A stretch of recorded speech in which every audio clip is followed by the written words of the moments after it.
يا أيها الذين آمنوا اتقوا الله حق تقاته ولا تموتن إلا وأنتم مسلمون يا أيها الناس اتقوا ربكم الذي خلقكم من نفس واحدة وخلق منها زوجها وبث منهما رجالا كثيرا ونساء واتقوا الله الذي تساءلون به والأرحام إن الله كان عليكم رقيبا يا أيها الذين آمنوا اتقوا الله وقولوا قولا سديدا يصلح لكم أعمالكم ويغفر لكم ذنوبكم ومن يطع الله ورسوله فقد فاز فوزا عظيما أما بعد فإن أصدق الحديث كتاب الله وأحسن الهدي هدي محمد صلى الله عليه وعلى آله وسلم وشر الأمور محدثاتها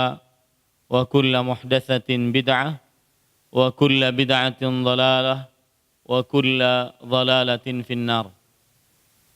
Alhamdulillah, kita bersyukur pada Allah Subhanahu wa taala pada hari ini, hari Ahad pagi menjelang siang 3 Rabiul Awal 1440 Hijriah, kita dimudahkan oleh Allah Subhanahu wa taala untuk duduk bersama di dalam Masjid Al-Mukhlisin di Gandaria Selatan, Jakarta Selatan, Kebayoran Baru ini untuk mengkaji ayat-ayat suci Al-Quran dan hadis-hadis Rasul sallallahu alaihi wa ala alihi wasallam. Salawat dan salam semoga selalu Allah berikan kepada Nabi kita Muhammad sallallahu alaihi wa ala alihi wasallam, pada keluarga beliau, para sahabat, serta orang-orang yang mengikuti beliau sampai hari kiamat kelak. Dengan nama-nama Allah yang husna dan sifat-sifatnya yang ulia, kita berdoa, Allahumma inna nas'aluka ilman nafi'an wa rizqan tayyiban wa amalan mutaqabbala.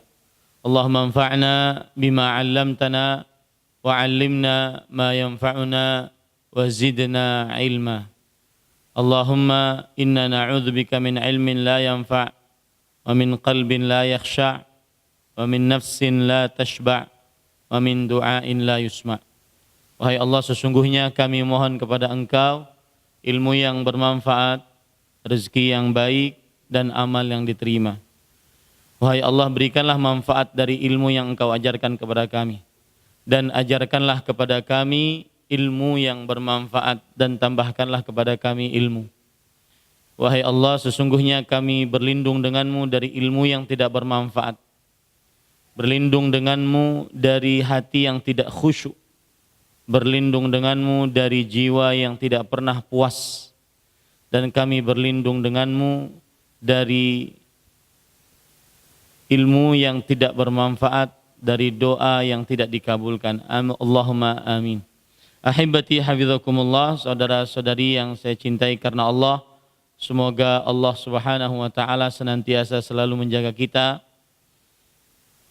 Sebelumnya saya ingin berterima kasih kepada panitia kajian yang telah mengundang saya di majelis ta'lim ini, dan juga terutama kepada Dewan Kemakmuran Masjid Al-Mukhlisin yang telah memberikan tempat, sarana untuk terjadinya, berlangsungnya kajian ini. Dan saya ingin memberikan bisyarah, berita gembira kepada seluruh pengurus masjid, karena Allah Subhanahu wa taala berfirman di dalam Al-Qur'an dalam surah At-Taubah, surat yang ke-9 ayat yang ke-18.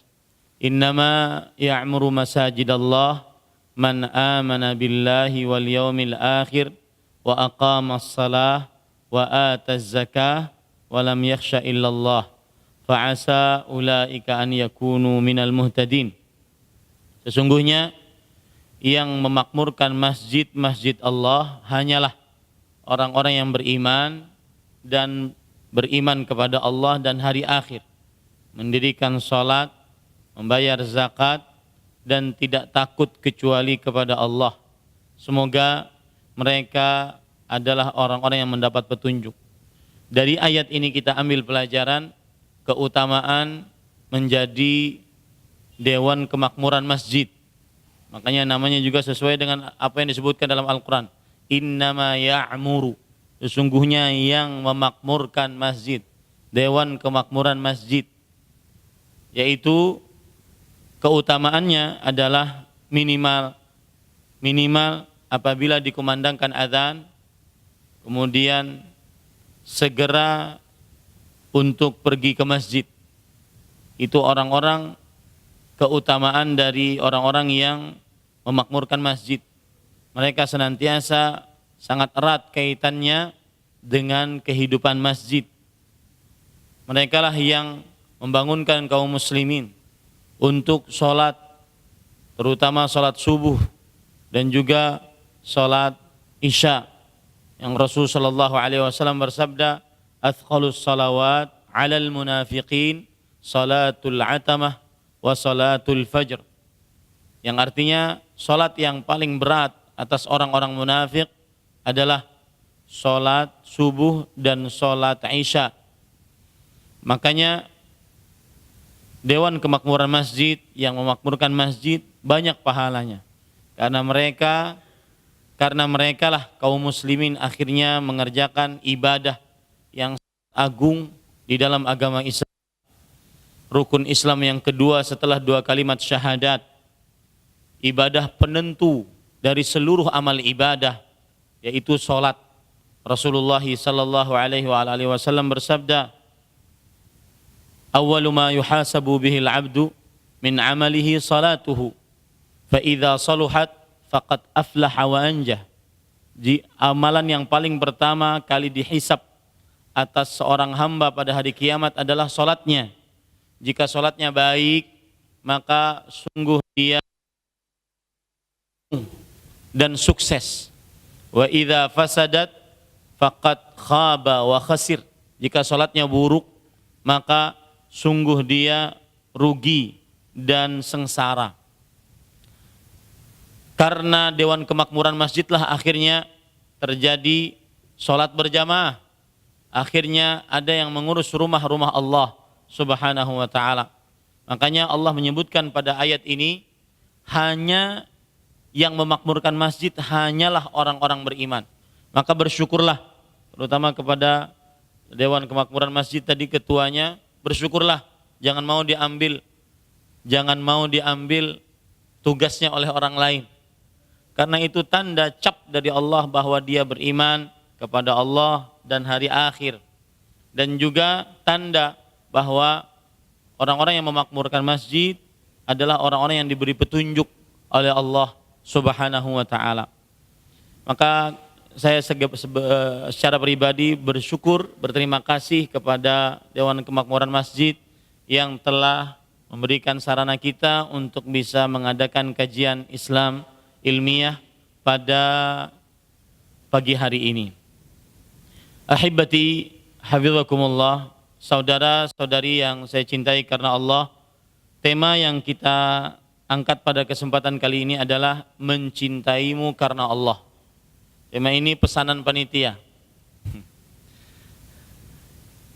Kemudian saya tanya, apa maksud dari tema ini? Maka panitia mengatakan, agar suami tidak pelit kepada istri, menafkahi istri, dan keluarga adalah sedekah yang utama. Ini saya sampai tulis nih. Kemudian yang kedua, agar istri sabar kalau suami berencana bikin pos kedua. Kan baru rencana belum kejadian.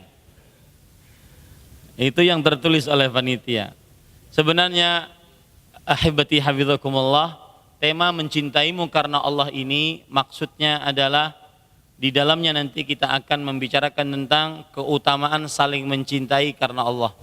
Baik itu antara teman dengan teman, apalagi kawan hidup, yaitu suami atau istri kita. Keutamaan mencintai karena Allah. Kemudian yang akan saya sebutkan nanti dalam tema ini yaitu hak-hak bersama yang dimiliki oleh suami istri. Hak-hak bersama yang dimiliki oleh suami istri.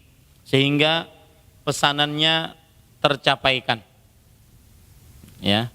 Taib, ahibati hafizakumullah, saudara-saudari yang saya cintai karena Allah, semoga Allah Subhanahu wa taala senantiasa selalu menjaga kita. Saya akan menyebutkan tentang poin pertama, yaitu keutamaan saling mencintai karena Allah Subhanahu wa taala. Ketahuilah bahwasanya saling mencintai karena Allah itu ibadah.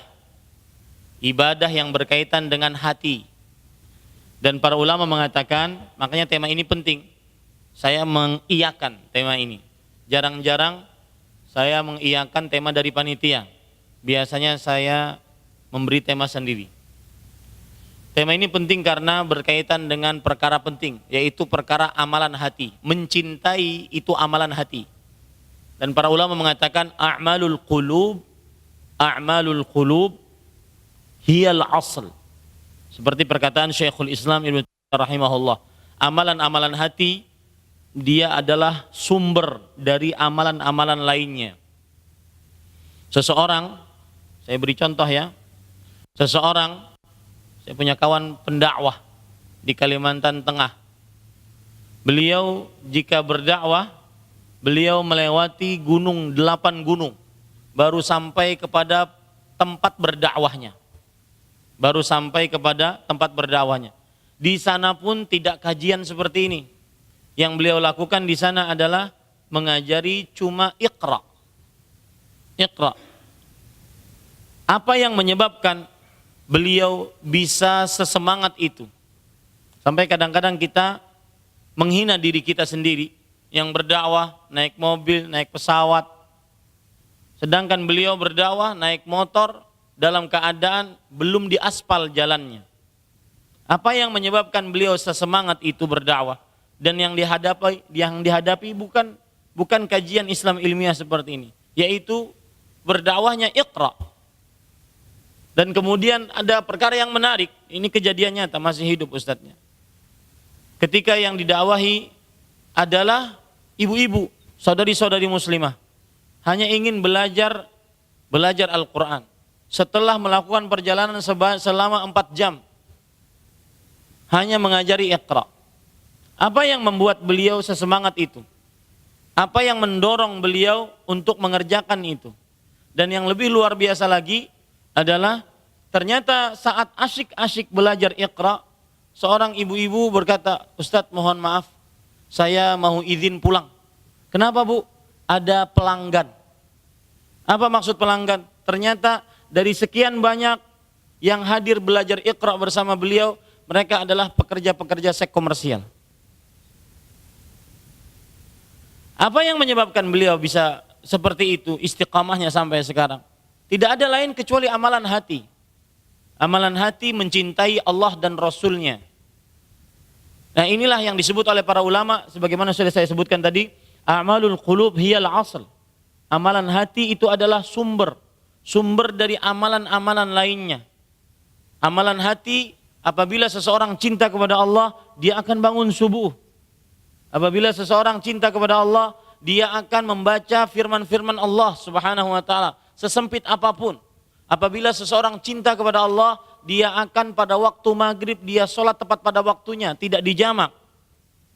Tidak seperti sebagian orang, terutama yang hidup di kota metropolitan seperti ini, kadang-kadang waktu sholat maghrib sudah berubah menjadi setelah isya. Setiap hari menjamak sholat, dan ini haram hukumnya, tidak sah sholatnya. Setiap hari menjamak sholat, tidak sah sholatnya. Akan tetapi dia mencari tempat, walau di emperan, dia ingin sholat tepat pada waktunya. Apa yang menyebabkan dia berusaha untuk taat seperti itu? Tidak.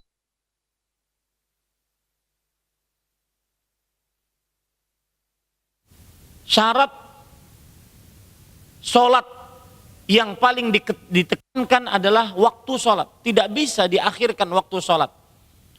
Allah Subhanahu wa taala berfirman dalam surah An-Nisa, "Innas salata kanat 'alal mu'minin kitaban mawquta." Sesungguhnya salat diwajibkan atas orang-orang beriman pada waktu-waktu yang telah ditentukan. Makanya tema ini penting dilihat dari sisi bahwa dia amalan hati.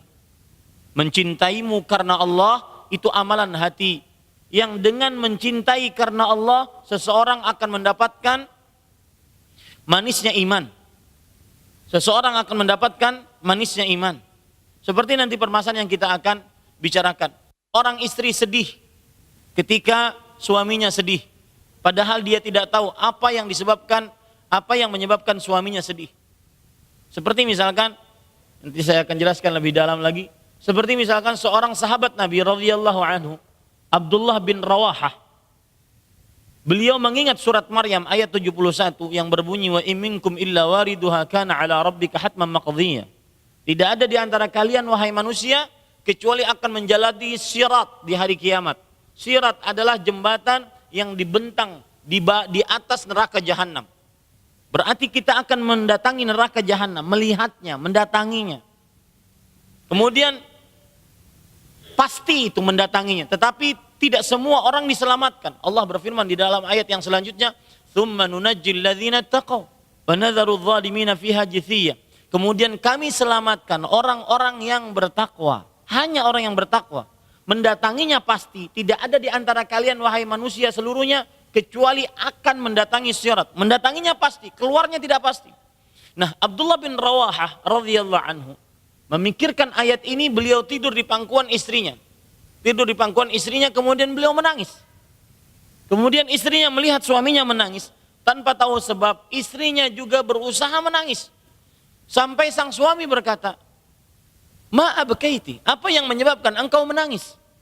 Kemudian kata sang istri, "Ra'aituka tabki fabakaitu." Aku melihat engkau menangis, maka aku ikut menangis. Ini tidak akan bisa seperti ini kecuali karena saling mencintai karena Allah Subhanahu wa taala. Maka tema ini penting karena berkaitan dengan amalan hati, sudah saya sebutkan tadi. Yang kedua, tema ini penting karena apabila seseorang mencintai karena Allah, dia akan mendapatkan manisnya iman. Yang mana manisnya iman tidak akan bisa dibayar dengan uang seberapapun. Manisnya iman adalah rasa lezat di dalam hati, lapang di dalam hati. Saat dia mengerjakan ketaatan-ketaatan kepada Allah Subhanahu wa taala. Rasulullah sallallahu alaihi wasallam bersabda, dalil yang menunjukkan akan hal ini yaitu Nabi Muhammad sallallahu alaihi wasallam bersabda, "Salasun man kunna fihi wajada bihinna halawatal iman."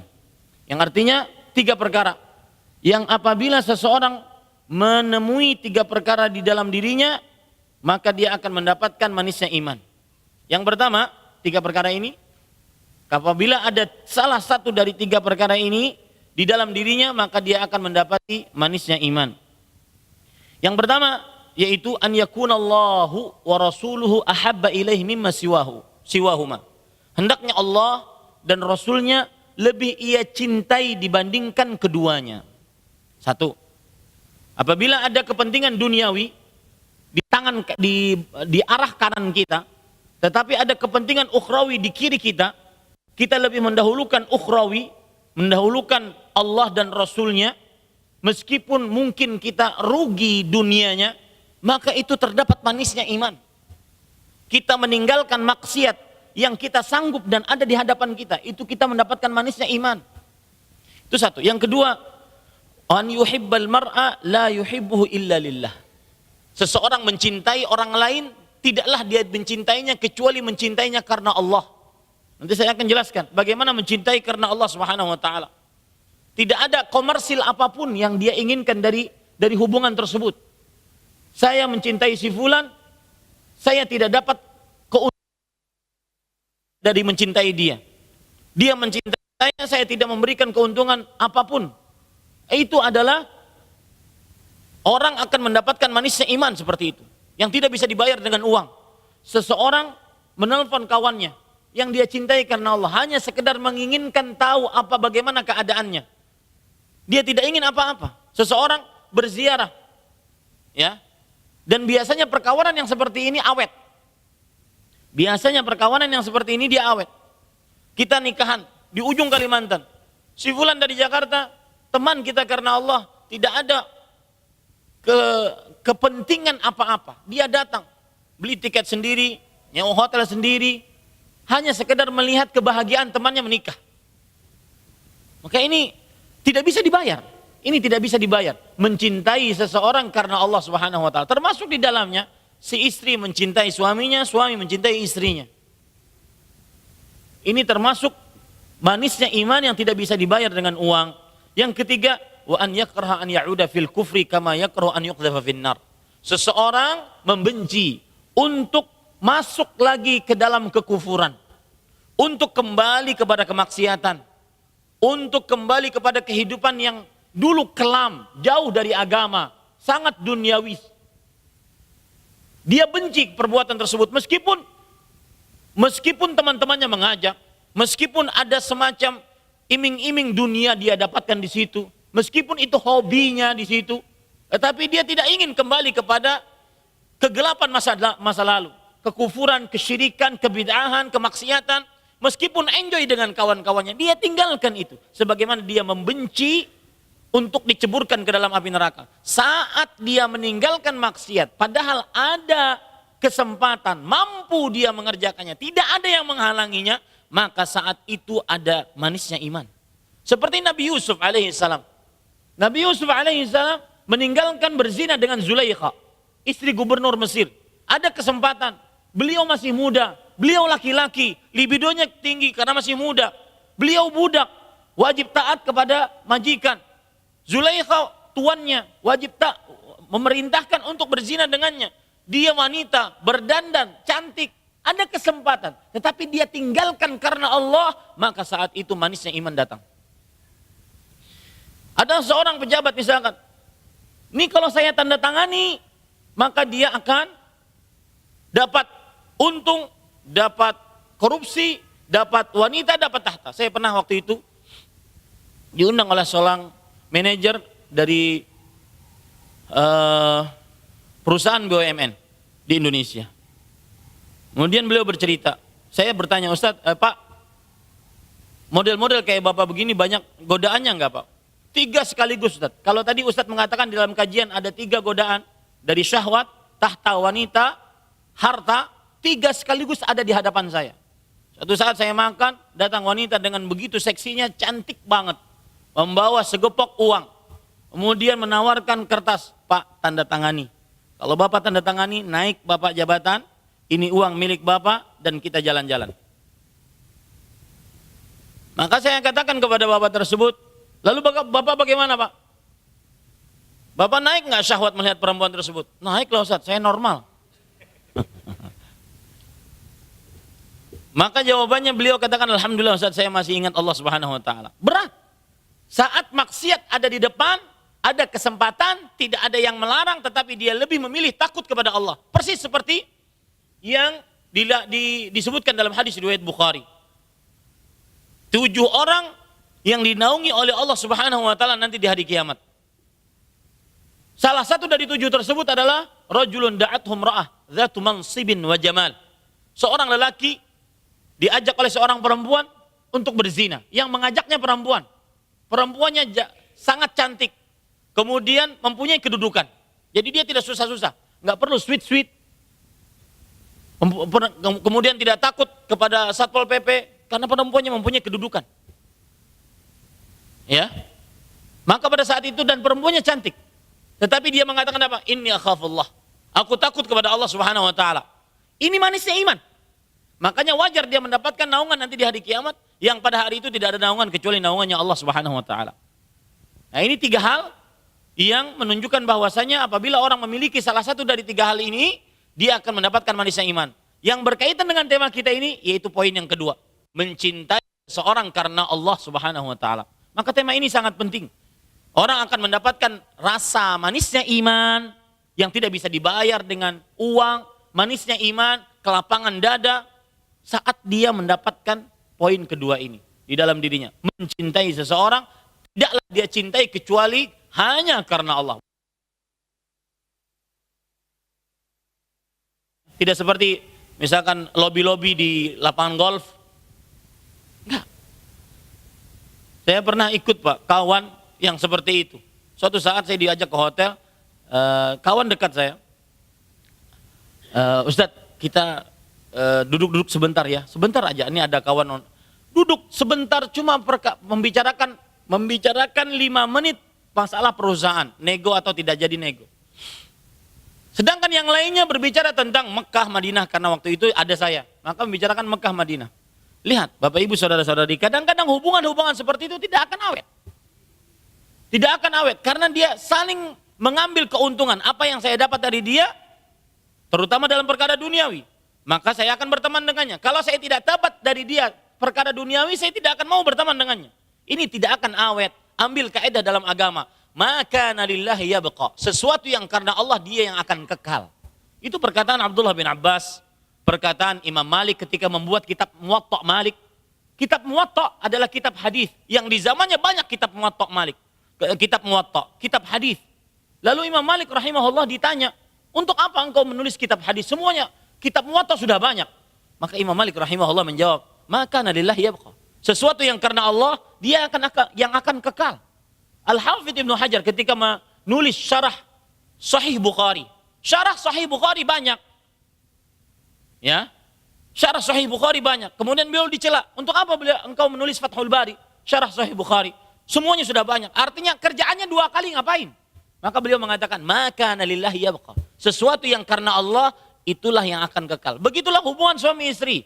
Yang karena Allah dia akan kekal. Begitulah hubungan teman.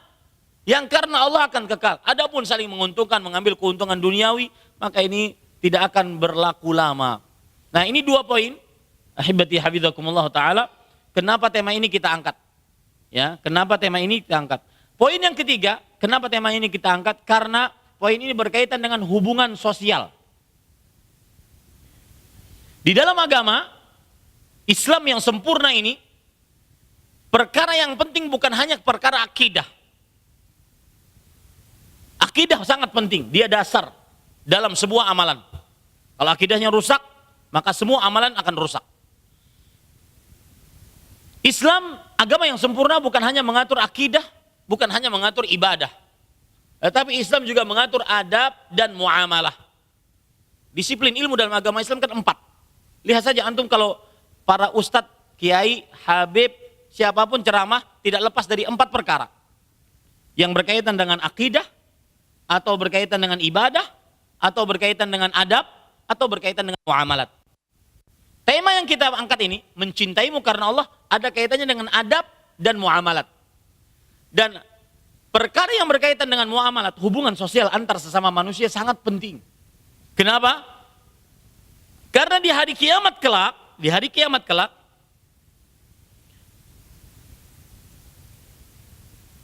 hubungan antar sesama manusia dibangun di atas saling menarik keuntungan. Siapa yang berbuat zalim, dia mempertanggungjawabkannya. Seperti misalkan saya beri contoh. Suami yang berbuat zalim kepada istrinya yang disebutkan oleh panitia kajian tadi, agar suami tidak pelit, agar sedekah kepada istri itu adalah sedekah paling utama dan semisalnya.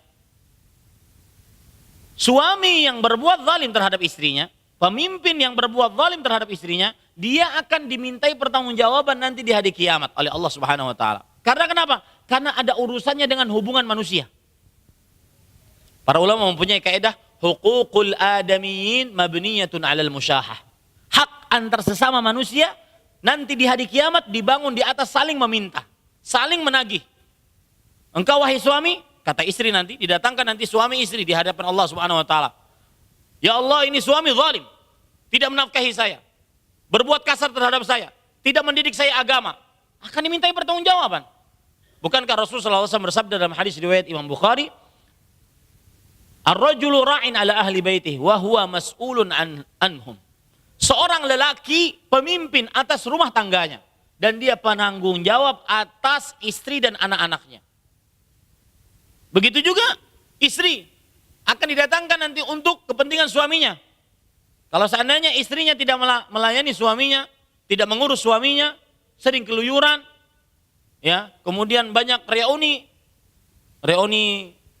TK, reuni SD, reuni SMP, ya, reuni mall sama-sama, ketemu di mall reuni.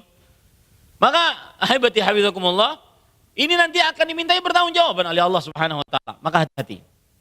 Ya, hati-hati. Contoh misalkan anak, orang tua dengan anak. Ini ada kaitannya dengan perkara muamalat. Kaitannya dengan kaidah yang saya sebutkan tadi. Huququl adamiyyin mabniyatun al musyahah. Hak antar sesama manusia di hari kiamat dibangun di atas saling meminta. Sang anak akan minta haknya kepada orang tua. Kalau seandainya orang tuanya belum menyelesaikan haknya ketika di dunia, akan diminta nanti di akhirat. Orang tua, ini sedikit menyimpang tentang pendidikan anak. Saya berpesan kepada seluruh orang tua, ketahuilah baik-baik, Anda akan ditanya oleh Allah tentang anak Anda sebelum anak Anda ditanya tentang baktinya kepada orang tua. Saya ulangi. Orang tua akan ditanya tentang anak sebelum anak ditanya tentang orang tuanya. Jadi kalau ada istilah anak durhaka, di sana juga ada istilah orang tua durhaka. Apa dalilnya? Yang saya ucapkan tadi, bahwasanya orang tua ditanya sebelum anaknya. Dalilnya Rasulullah SAW bersabda, kullukum ra'in wa kullukum mas'ulun an ra'iyati. Setiap dari kalian pemimpin dan penanggung jawab atas apa yang dipimpinnya. Ar-rajulu ala ra'in ala ahli baitih wa mas'ulun anhum. Laki-laki, baik dia statusnya ayah ataupun statusnya suami, akan memimpin orang yang di bawah tanggung jawabnya, istri dan anak-anaknya, dan bertanggung jawab atas mereka. Wal mar'atu ra'iyatun fi baiti zawjiha wa hiya mas'ulatun an auladih. Dan seorang perempuan, baik statusnya sebagai ibu ataupun statusnya sebagai istri, adalah penanggung jawab atau pemimpin di rumah suaminya dan penanggung jawab atas anak-anaknya. Jadi orang tua ditanya dulu sebelum anak-anaknya. Ini masuk kaidah tadi yang saya sebutkan, yaitu hukukul adamin mabniyatun 'alal musyahah. Hak antar sesama manusia dibangun di atas saling meminta, saling mencari nanti hari kiamat. Hutang, hati-hati hutang akan didatangkan. Pembunuhan akan didatangkan. Siapa yang membunuh, siapa yang dibunuh. Sampai nanti orang yang terbunuh, dia membawa kepalanya. Kemudian dia menghadap kepada Allah. Kemudian dia minta didatangkan orang yang membunuhnya. Kemudian orang yang terbunuh tersebut mengatakan kepada Allah, ya Allah, ya Rabbi, sal hadza lima qatalani. Tanya pembunuhku ini, kenapa dia sudah membunuh? Minta. Jangankan antar sesama manusia, sesama binatang akan dimintai pertanggungjawaban. Dikisas nanti di hari kiamat. Rasulullah SAW bersabda, tuqadul syatil jalha minasyatil qurana hatta yuqtassa minhu. Yang artinya akan didatangkan kambing yang patah tanduknya di hari kiamat dengan kambing yang mematahkannya sampai dikisas nanti pada hari kiamat. Makanya ini tema ini mencintaimu karena Allah, karena ada hubungan sosial antara si fulan dengan si allan, suami dengan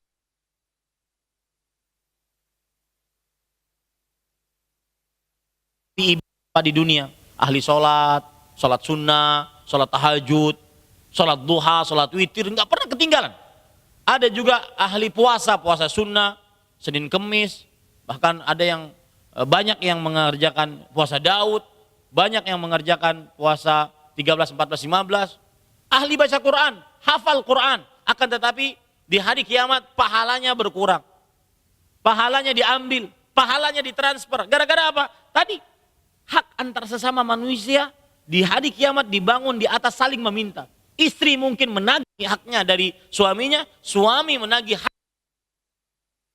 harus didudukkan.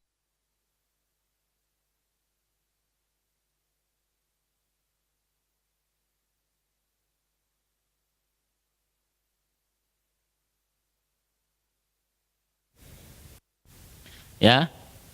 Jadi tiga sebab kenapa pentingnya membahas tema ini. Taib. Sekarang kita akan masuk kepada apa pentingnya mencintai karena Allah. Yang pertama, pentingnya mencintai karena Allah. Orang yang mencintai seseorang, baik istri mencintai suaminya karena Allah, atau suami mencintai istrinya karena Allah, atau teman mencintai temannya karena Allah, maka keutamaannya dia akan mendapatkan cinta Allah. Siapa yang mencintai seseorang karena Allah, dia akan mendapatkan cinta Allah Subhanahu wa taala. Ada orang yang bertanya, ada apa dengan cinta Allah? Bukan judul film ada apa dengan cinta ya? Bukan. Ada apa dengan cinta Allah?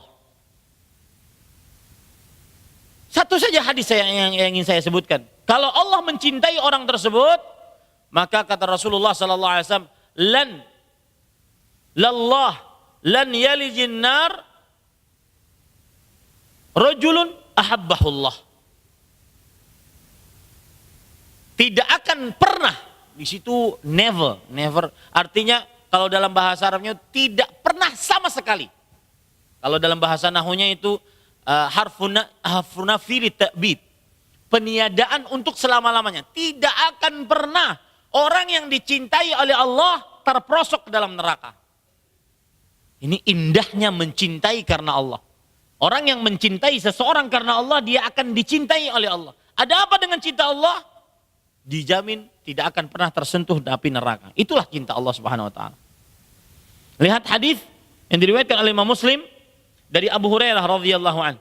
Rasul sallallahu alaihi wasallam bersabda, "Anna rajulan zara akhan lahu fi qaryatin ukhra." Ada seseorang yang menziarahi saudaranya karena Allah di kampung yang lain, di tempat yang lain. Artinya dia berjalan itu dengan safar. Ya, mengunjungi seorang teman yang dia cintai karena Allah dengan melakukan safar. Qala fa'arsadallahu ala madrajatihi malakan. Lalu ada malaikat yang mengikutinya, yang diutus oleh Allah. Falamma ata alaih, ketika malaikat tersebut datang kepadanya, dan saya ingin berpesan, ini cerita, kalau ada hadis yang menceritakan tentang umat terdahulu, berarti ini terjadi di zaman Bani Israel. Dan ini juga menunjukkan bahwa malaikat bisa merubah bentuknya menjadi manusia. Ya, buktinya ini. Malaikat mendatanginya dan berkata, "Aina turid? Wahai fulan, kamu bepergian mau kemana?" Maka si fulan ini menjawab, "Uridu akhan li fi hadhil qaryah." Aku ingin mengunjungi saudaraku karena Allah di desa ini. Di desa ini. Lalu malaikat tersebut bertanya lagi, "Hal laka alaihi min ni'matin turabbiha?" Apakah engkau pernah mendapatkan jasa dari orang tersebut sehingga kamu mendatanginya? Apakah engkau pernah mendapatkan jasa, bantuan dari orang tersebut sehingga kamu mau mendatanginya? Maka si fulan ini mengatakan, "La, tidak. Ghaira anni ahbabtuhu fillah azza wa jalla." Tidak ada. Aku tidak pernah dapat bantuan, dia tidak pernah membantuku. Tetapi aku mengunjunginya hanya karena Allah Subhanahu wa taala. Aku mencintainya karena Allah Azza wa Jalla. Maka kemudian malaikat tersebut berkata, "Fa inni rasulullahi ilaik." Aku adalah malaikat yang diutus oleh Allah kepadamu. "Annallaha qad ahabbaka kama ahbabtahu fi." Untuk memberitahukan kepadamu bahwasanya Allah telah mencintaimu sebagaimana kamu mencintai saudaramu karena Allah. Ini indahnya orang yang mencintai karena Allah Subhanahu wa taala. Kemudian dalil yang lain yang menunjukkan poin pertama ini, keutamaan mencintai karena Allah adalah dicintai Allah. Dalil yang lain, hadis riwayat Imam Malik dalam kitabnya Al-Muwatta. Rasulullah sallallahu alaihi wasallam bersabda, Allah berfirman, "Wajabat mahabbati lil mutahabbina fiyya wal mutajalisina fiyya wal mutazawirina fiyya wal mutabadzilina fiyya." Artinya wajib mendapatkan cintaku. Siapa mereka? Orang yang saling mencintai karenaku. Orang yang saling duduk karenaku. Ini panitia-panitia ini mungkin awalnya tidak tahu. Teman satu dengan yang lainnya nggak tahu. Ngumpul aja gitu. Ayo kita bikin kajian dong, jadi panitia yuk. Ayo kita makmurkan masjid yuk. Ngumpul aja begitu. Gak pernah janjian. Nanti kita umur 40-an kumpul ya. Gak ada. Ngumpul aja, saling bermajlis karena Allah. Wal mutazawirina fiyya. Dan saling mengunjungi karena aku, kata Allah Subhanahu wa taala. Wal mutabadzilina fiyya. Dan saling memberi karena aku. Saling berkorban karena aku. Maka wajib dia mendapatkan cinta Allah Subhanahu wa taala. Yang mana cinta Allah tadi haram atasnya neraka Allah Subhanahu wa taala untuk membakarnya. Itu baru satu hadis yang menunjukkan keistimewaan dicintai Allah. Di sana banyak hadis. Di antaranya orang yang dicintai oleh Allah Subhanahu wa taala, Allah mengatakan, "Fa idza ahbabtuhu kuntu sam'ahu alladhi yasma'u bih, wa basarahu alladhi yubsiru bih, wa yadahu allati yabtishu biha, wa rijlahu allati yamshi 'alaiha, wa la in sa'alani la'utiyanna, wa la in ista'adzani la'u'idzanna." Jika aku mencintai si fulan, maka aku akan menjadi penglihatannya yang dengannya dia melihat, pendengarannya yang dengannya dia mendengar, tangannya yang dengannya dia mengambil, memegang, menyentuh, kakinya yang dengannya dia berjalan. Maksudnya adalah orang yang dicintai oleh Allah Jalla fi'ula, dia akan dibimbing oleh Allah. Telinganya tidak mendengar kecuali yang diridhoi oleh Allah. Matanya tidak melihat kecuali apa yang disukai oleh Allah. Tangannya tidak berbuat, kakinya tidak berjalan kecuali tempat yang diridhoi oleh Allah Subhanahu wa taala. Ya. Ini ahibati. Karena ada manusia-manusia Pak, dia terjelat, terkukung dalam sebuah situasi dan kondisi. Tidak bisa keluar. Mau keluar, teman-teman semua di situ. Padahal teman-teman di sini melakukan maksiat. Mau keluar nggak nyaman. Maka orang yang dicintai oleh Allah diberikan petunjuk oleh Allah. Tidak akan melakukan aktivitas kecuali yang diridhai oleh Allah Subhanahu wa taala. Itu indahnya dicintai oleh Allah. Selama hidupnya diberi petunjuk oleh Allah. Belum lagi lanjutan hadisnya tadi, jika dia memohon kepadaku, apapun aku akan berikan. Jika minta perlindungan kepadaku, sungguh aku akan benar-benar lindungi dia. Artinya doanya kabul. Orang yang dicintai oleh Allah doanya kabul. Nah itu istimewanya saling mencintai karena Allah, mendapatkan cinta Allah. Dan cinta Allah sudah saya sebutkan keutamanya tadi. Yang pertama apa tadi? Wajib masuk surga. Yang kedua apa? Anggota tubuhnya akan diberi petunjuk oleh Allah. Yang ketiga, doanya dikabulkan. Itu dibalik cinta Allah. Kalau ada orang bertanya, ada apa dengan dicintai oleh Allah? Maka keistimewanya 3 tadi. Minimal itu. Kemudian yang kedua, keutamaan orang yang saling mencintai karena Allah. Dan ini termasuk di dalamnya juga suami mencintai istrinya karena Allah, istri mencintai suaminya karena Allah. Ya, dan seperti yang saya ungkap tadi, ya, bahwa cinta karena Allah itu abadi, abadi. Dia akan langgeng lama. Makanya, ya perhatikan, suami yang mencintai istrinya karena Allah bukan karena hanya sekedar parasnya, raut wajahnya, kemolekan tubuhnya, maka dia tetap akan mencintai istrinya meskipun istrinya sudah mulai melar-melar tubuhnya. Ya. Sudah melahirkan 1, 2, melar sana, melar sini, melar depan, melar belakang. Tetap dia cintai karena Allah. Kenapa? Karena dia mencintainya bukan karena aku mencintaimu bukan karena tubuhmu. Coba antum ucapkan ini saat istri marah. Niscaya 90% masalah selesai. Ya. Ada seorang istri marah-marah. Habis itu sang suami memeluknya dari belakang. Kemudian sang suami membisikkan kata-kata kepada istrinya. Mohon dengarkan saya. Wahai istriku, aku mencintaimu karena Allah. Aku ditakdirkan untuk mencintaimu. Itu masalah selesai. Dan itu yang dilakukan oleh Rasulullah sallallahu alaihi wasallam kepada Khadijah. Beliau mengatakan, "Inni ruziqtu hubbaha." Aku ditakdirkan untuk mencintaimu. Nah, itu amalkan ya. Kalau istrimu lagi sakit, lagi marah, bisikkan di telinganya, aku ditakdirkan untuk mencintaimu. Gombal kata istrinya.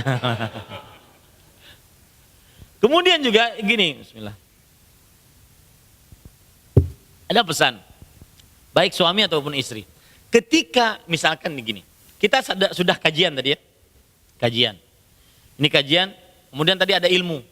Kalau seandainya istri sedang marah atau suami sedang marah, maka ucapkan kata-kata indah yang disebut oleh para ulama as-sihrul halal, sihir yang halal. Ucapkan kata-kata indah. Niscaya insya Allah mengurangi tensi kemarahan. Maka kalau seandainya ada suami yang melakukan itu kepada istrinya, maka jangan diledek. Maka jangan diledek. Ya. Jangan diledek. Saya beri contoh misalkan. Saya pernah sering kajian di hadapan para saudari-saudari muslimah, ibu-ibu. Kemudian saya nasihati, Bu, kalau ingin suami Anda senantiasa melihat, selalu cinta kepada Anda, tidak jelalatan matanya melihat wanita lain, maka sering-seringlah berdandan di hadapan suami. Terutama ketika mau tidur. Ketika ingin tidur, berdandanlah seperti Anda ingin kondangan. Maka si suami akan mengatakan, "Neng, mau kemana lo?" Ya, nah suami ini kan amalan nih, berdandan di hadapan suami. Suami ketika mendapatkan amal istrinya nanti berdandan di hadapannya, jangan dilecehkan. Alah, sekarang dandan ya, sudah dengar kajian ya. Jangan, biarin. Anggap itu sudah lama dari seorang istri. Ya, paham ini ya? Sama seperti saya katakan juga, termasuk kebiasaan Rasulullah SAW, bahkan Rasulullah SAW meninggal seperti itu. Yaitu kebiasaan Rasulullah SAW tidur di pangkuan istrinya. Bahkan beliau meninggal di pangkuan Aisyah radhiyallahu anha warḍaha. Maka suatu ketika istri duduk-duduk di rumah, si suami yang sebelumnya belum pernah tidur di pangkuan istrinya, maka dia ingin mengamalkan kebiasaan Rasulullah SAW. Maka dia tidur di pangkuan istrinya. Kata si istri, "Ngapain lu sini? Geli tau nggak?" Jangan digituin. Biarin aja, dia ingin mengamalkan apa yang sudah dia dapatkan. Paham ya? Nah ini para ikhwan yang dirahmati oleh Allah Subhanahu wa taala. Kadang kita itu bagaimana ya? Malu melaksanakan sunnah Rasul di antara suami istri. Maka kembali kita ke permasalahan tadi, saling mencintai karena Allah. Keutamaan yang keduanya adalah akan mendapatkan naungan di hari kiamat, yang mana pada hari itu tidak ada naungan kecuali naungannya Allah Subhanahu wa taala. Naungan di hari kiamat yang mana pada hari itu tidak ada naungannya kecuali naungannya Allah Subhanahu wa taala. Lihat hadis Rasul riwayat Bukhari dari sahabat Rasul sallallahu alaihi wasallam, Nabi Muhammad sallallahu alaihi wasallam bersabda, "Sab'atun yudhilluhumullah yauma la dhilla illa dhilluh."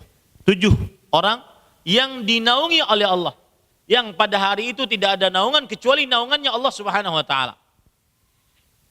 Salah satu dari 7 orang tersebut adalah rajulani tahabba fillah if ijtama alai iftaraq alaih. 2 orang yang saling mencintai karena Allah, berkumpul karena Allah, berpisah pun karena Allah. Ini amalan yang sangat luar biasa. Ya. Kemudian hadis yang lain riwayat Imam Muslim. Allah Subhanahu wa taala berfirman, "Innallaha ta'ala yaqulu yaumal qiyamah." Allah Subhanahu wa taala berfirman pada hari kiamat, "Ainal mutahabbuna bi jalali." Mana orang-orang yang saling mencintai karena aku? Di hari kiamat Allah nyari. Mana orang-orang yang saling mencintai karena aku? Ingat ya, saling berarti ada interaksi. Si fulan dengan fulan, si fulanah dengan fulanah, suami dengan istrinya, istri dengan suaminya, kakak dengan adiknya, teman dengan temannya, saling mencintai karena Allah. Ya.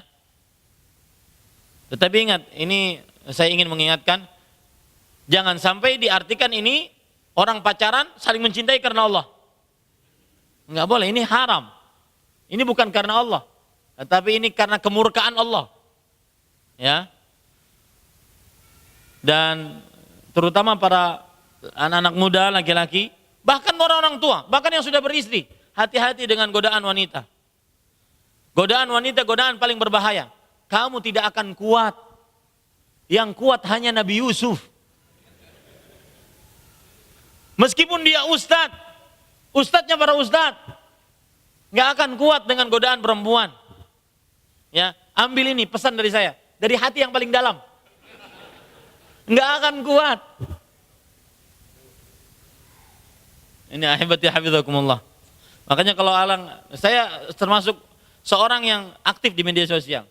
Banyak yang DM, "Ustadz tolong carikan suami." Kalau bisa kayak Ustadz. Maka Ustadz juga manusia. Dia kalau dibegitukan bergetar hatinya. Makanya saya pesan tadi kepada panitia sebelum saya datang, mohon maaf, perempuan harus pakai hijab ya. Kalau enggak, saya tidak jadi ceramah. Maka hati-hati. Jangan sampai sudah ngaji, sudah ikut hadir di pengajian, tapi masih suka hubungan dengan perempuan yang belum halal. Masih suka ngechat perempuan. Ya, pakai bahasa-bahasa agama. Assalamualaikum ukhti. Mohon maaf, hanya sekedar mengingatkan, sudah sholat tahajud belum? Ini alim-alim playboy. Ya, jadi yang kita maksud saling mencintai karena Allah bukan berarti yang pacaran, bukan. Karena ada orang nanti, Ustaz saya mencintainya karena Allah. Kalau Anda mencintainya karena Allah, nikahi langsung. Datang kepada orang tuanya. Nah ini baru laki ini. Datang kepada orang tuanya, kemudian dia mengatakan, Pak, mohon maaf, anak perempuan Bapak sudah merenggut dalamnya hati saya. Indah ya? Seorang laki-laki kita harus pintar merayu. Itu sihir halal. Sihir yang halal. Betul. Ada judul kajian di Arab Saudi sana, seorang penceramah pendakwah membuat judul kajian, judulnya As-Sihrul Halal, sihir yang halal. Itulah rayuan seorang istri kepada suaminya, suami kepada istrinya. Maka gunakan itu untuk keharmonisan berumah tangga. Ya, untuk keharmonisan berumah tangga. Taib. Lihat Rasulullah SAW juga bersabda, "Ainal mutahabbuna fiyya bijalali." Mana orang yang saling mencintai karena keagunganku? Al-yawma udhilluhum fi dhilli yawma la dhilla illa dhilluh. Hari ini ku naungi engkau dengan naunganku. Yang mana pada hari itu tidak ada naungan kecuali naungannya Allah Subhanahu wa taala. Kalau ingin tahu, Pak, ini keutamaan. Tapi orang tidak akan menganggap ini keutamaan istimewa kalau tidak tahu hakikatnya. Saya ulangi. Dinaungi Allah di hari kiamat itu keistimewaan.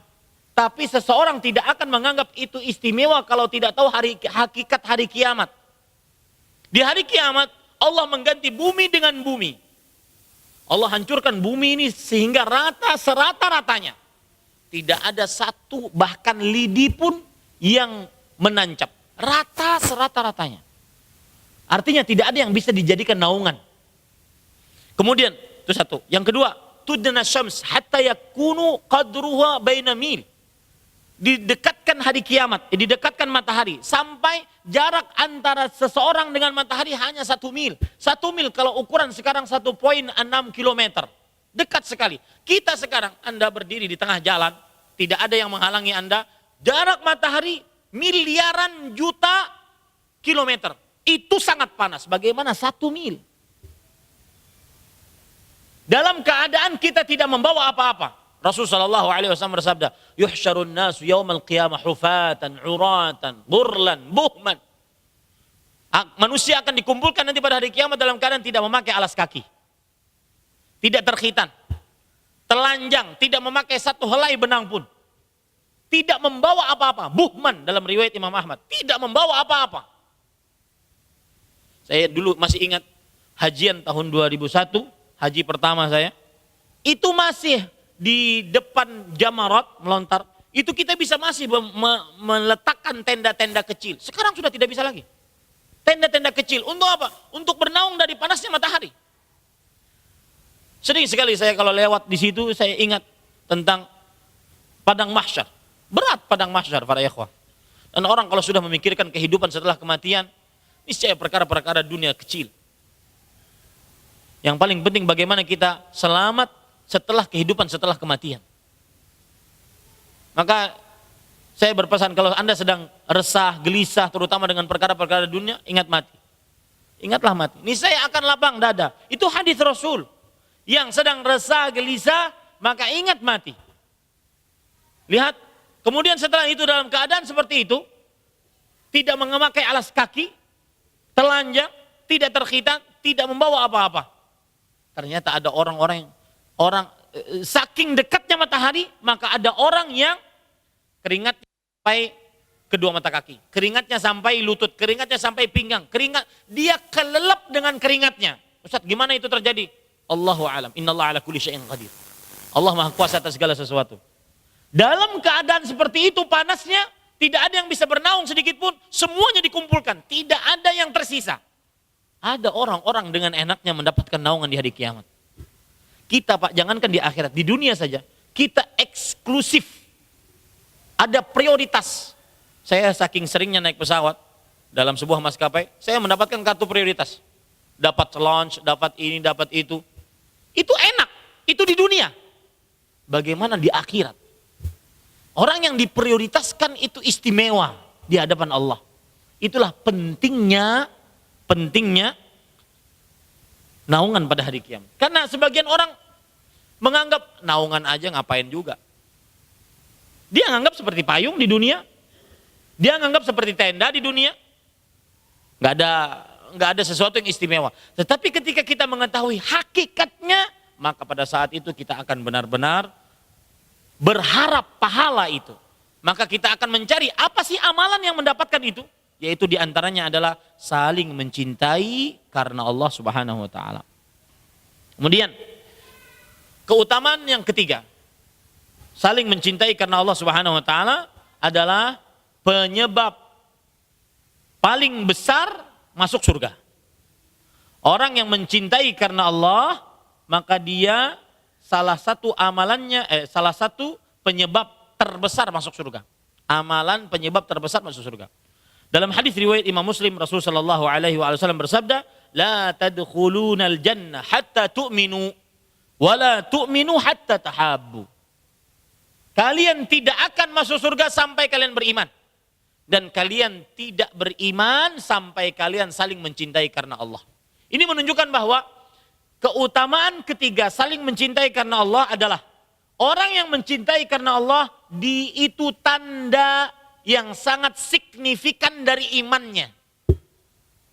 Saya ulangi, keutamaan yang ketiga dari saling mencintai karena Allah, orang yang mencintai karena Allah, seseorang yang saling mencintai karena Allah, maka itu adalah tanda sangat signifikan dari imannya, sangat terlihat imannya. Ya, ini ahibati hafizakumullah. Yang keempat, keutamaan mencintai karena Allah, mendapatkan syafaat dari kawan yang kita cintai karena Allah. Mendapatkan syafaat dari kawan yang kita cintai karena Allah Subhanahu wa taala. Maka saya berpesan, Pak, untuk diri saya pribadi sebelum Bapak Ibu saudara-saudari sekalian, cari teman yang kita temani karena Allah. Dan itu biasanya memang Allah pilihkan. Saya teman ini karena Allah, saya tidak ingin mendapatkan apa-apa. Ya. Dan itu boleh diumumkan.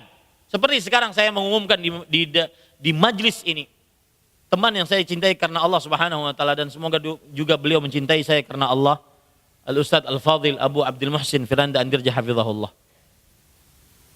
Maka kita saling mencintai karena Allah Subhanahu wa taala, dan itu boleh diumumkan. Itu bukan riya, boleh diumumkan. Ya, sebagaimana Rasul sallallahu alaihi wasallam, beliau ditanya, "Man ayyun nasi ahabbu ilaik ya Rasulullah?" Siapa manusia yang paling engkau cintai wahai Rasulullah sallallahu alaihi wasallam? Kemudian beliau menjawab, Aisyah. Yang aku paling cintai karena Allah adalah Aisyah. Kemudian kata yang bertanya, wa minar rijal, dan dari laki-laki siapa?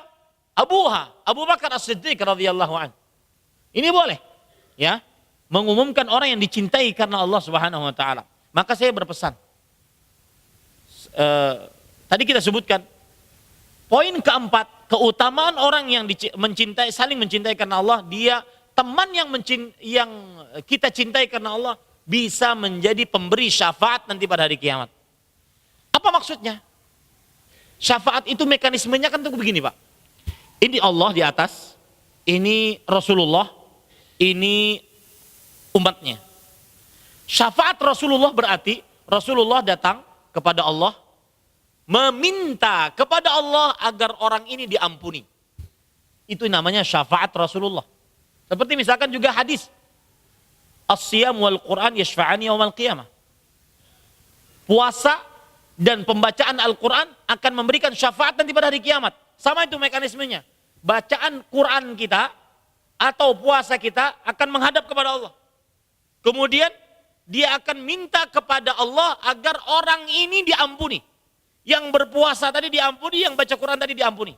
Itu namanya mekanisme syafaat. Nah, begitu juga teman yang bisa memberikan syafaat. Teman itu nanti akan datang kepada Allah, wahai Allah, ampuni teman saya karena Allah Subhanahu wa taala. Itu mekanisme syafaat. Apa dalilnya? Allah Subhanahu wa taala berfirman di dalam surat Asy-Syura ayat 101. Allah Subhanahu wa taala berfirman, "Fama lana min syafi'in wala sadiqin hamim." Surat Asy-Syu'ara, bukan Asy-Syura. Asy-Syu'ara ayat 100 dan 101. "Fama lana min syafi'in wala sadiqin hamim." Yang artinya, maka mereka di hari kiamat tidak memiliki pemberi syafaat. Tidak juga ada teman yang bisa memberikan syafaat. Kalau kita lihat tafsiran pada ayat ini sangat menarik. Imam Qatadah bin Da'amah As-Sadusi, murid paling utama dari Anas bin Malik radhiyallahu anhu. Imam Qatadah adalah seorang tabi'i.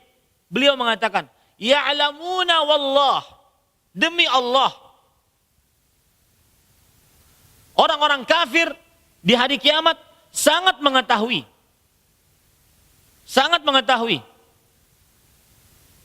anna as-sadiqa idza kana salihan nafa wa anna al-hamima idza kana salihan syafa. Teman, kalau teman itu saleh, di hari kiamat dia akan bermanfaat. Teman dekat yang kamu cintai karena Allah, jika dia saleh, maka di hari kiamat dia akan memberikan syafaat. Nah, sama seperti penjelasan yang saya ungkapkan tadi. Kita tidak akan benar-benar menginginkan keistimewaan ini kalau kita tidak tahu hakikatnya. Hakikatnya bagaimana, Pak? Mungkin di hari kiamat kelak, na'udzubillah, mudah-mudahan kita dijauhkan dari perbuatan ini. Ada kerabat-kerabat kita berlari dari kita. Sebagaimana dalam surat Abasa, yauma yafirul mar'u min akhih. Seseorang pada hari itu lari dari saudaranya. Wa ummihi wa abih, lari dari orang tuanya, ibu bapaknya. Wa sahibatihi wa bani, lari dari istri anak-anaknya. Artinya keluarganya tidak bisa memberikan syafaat. Teman ini yang bisa memberikan syafaat. Ini pentingnya berteman karena Allah Subhanahu wa taala. Taib. Setelah kita membahas itu semua, maka kita akan masuk kepada inti kajian kita, yaitu hal yang berkaitan dengan tema rumah tangga, hubungan suami istri. Maka saya katakan, ahibati hafizakumullah ta'ala, dalam poin yang ketiga ini, saya ingin menyebutkan sebenarnya suami istri itu mempunyai hak yang sama. Ya, si suami tidak diperbolehkan untuk mengambil haknya tanpa memberikan kewajiban, mengerjakan kewajiban. Begitu pula istri, tidak boleh selalu menagih haknya tapi dia tidak mengerjakan kewajiban. Makanya antara suami istri itu ada hak-hak bersama yang semuanya wajib mendapatkannya dan semuanya wajib mengerjakannya hak tersebut. Ya. Dalil yang menunjukkan akan hal ini adalah surat Al-Baqarah ayat 228.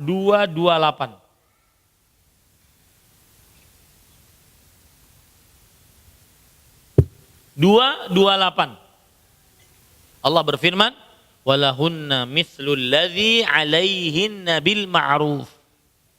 Para istri memiliki hak sebagaimana mereka mempunyai kewajiban. Para istri memiliki hak sebagaimana mereka mempunyai kewajiban. Ini menunjukkan bahwasanya istri punya hak, suami punya hak. Istri mempunyai kewajiban, suami punya kewajiban. Ini poin yang patut diingat. Ya, semuanya mempunyai hak dan kewajiban. Yang kedua,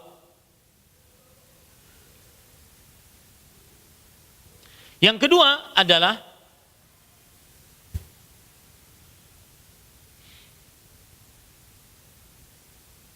seorang yang berpasangan, baik suami ataupun istri, semestinya dia harus belajar apa hak dan kewajibannya.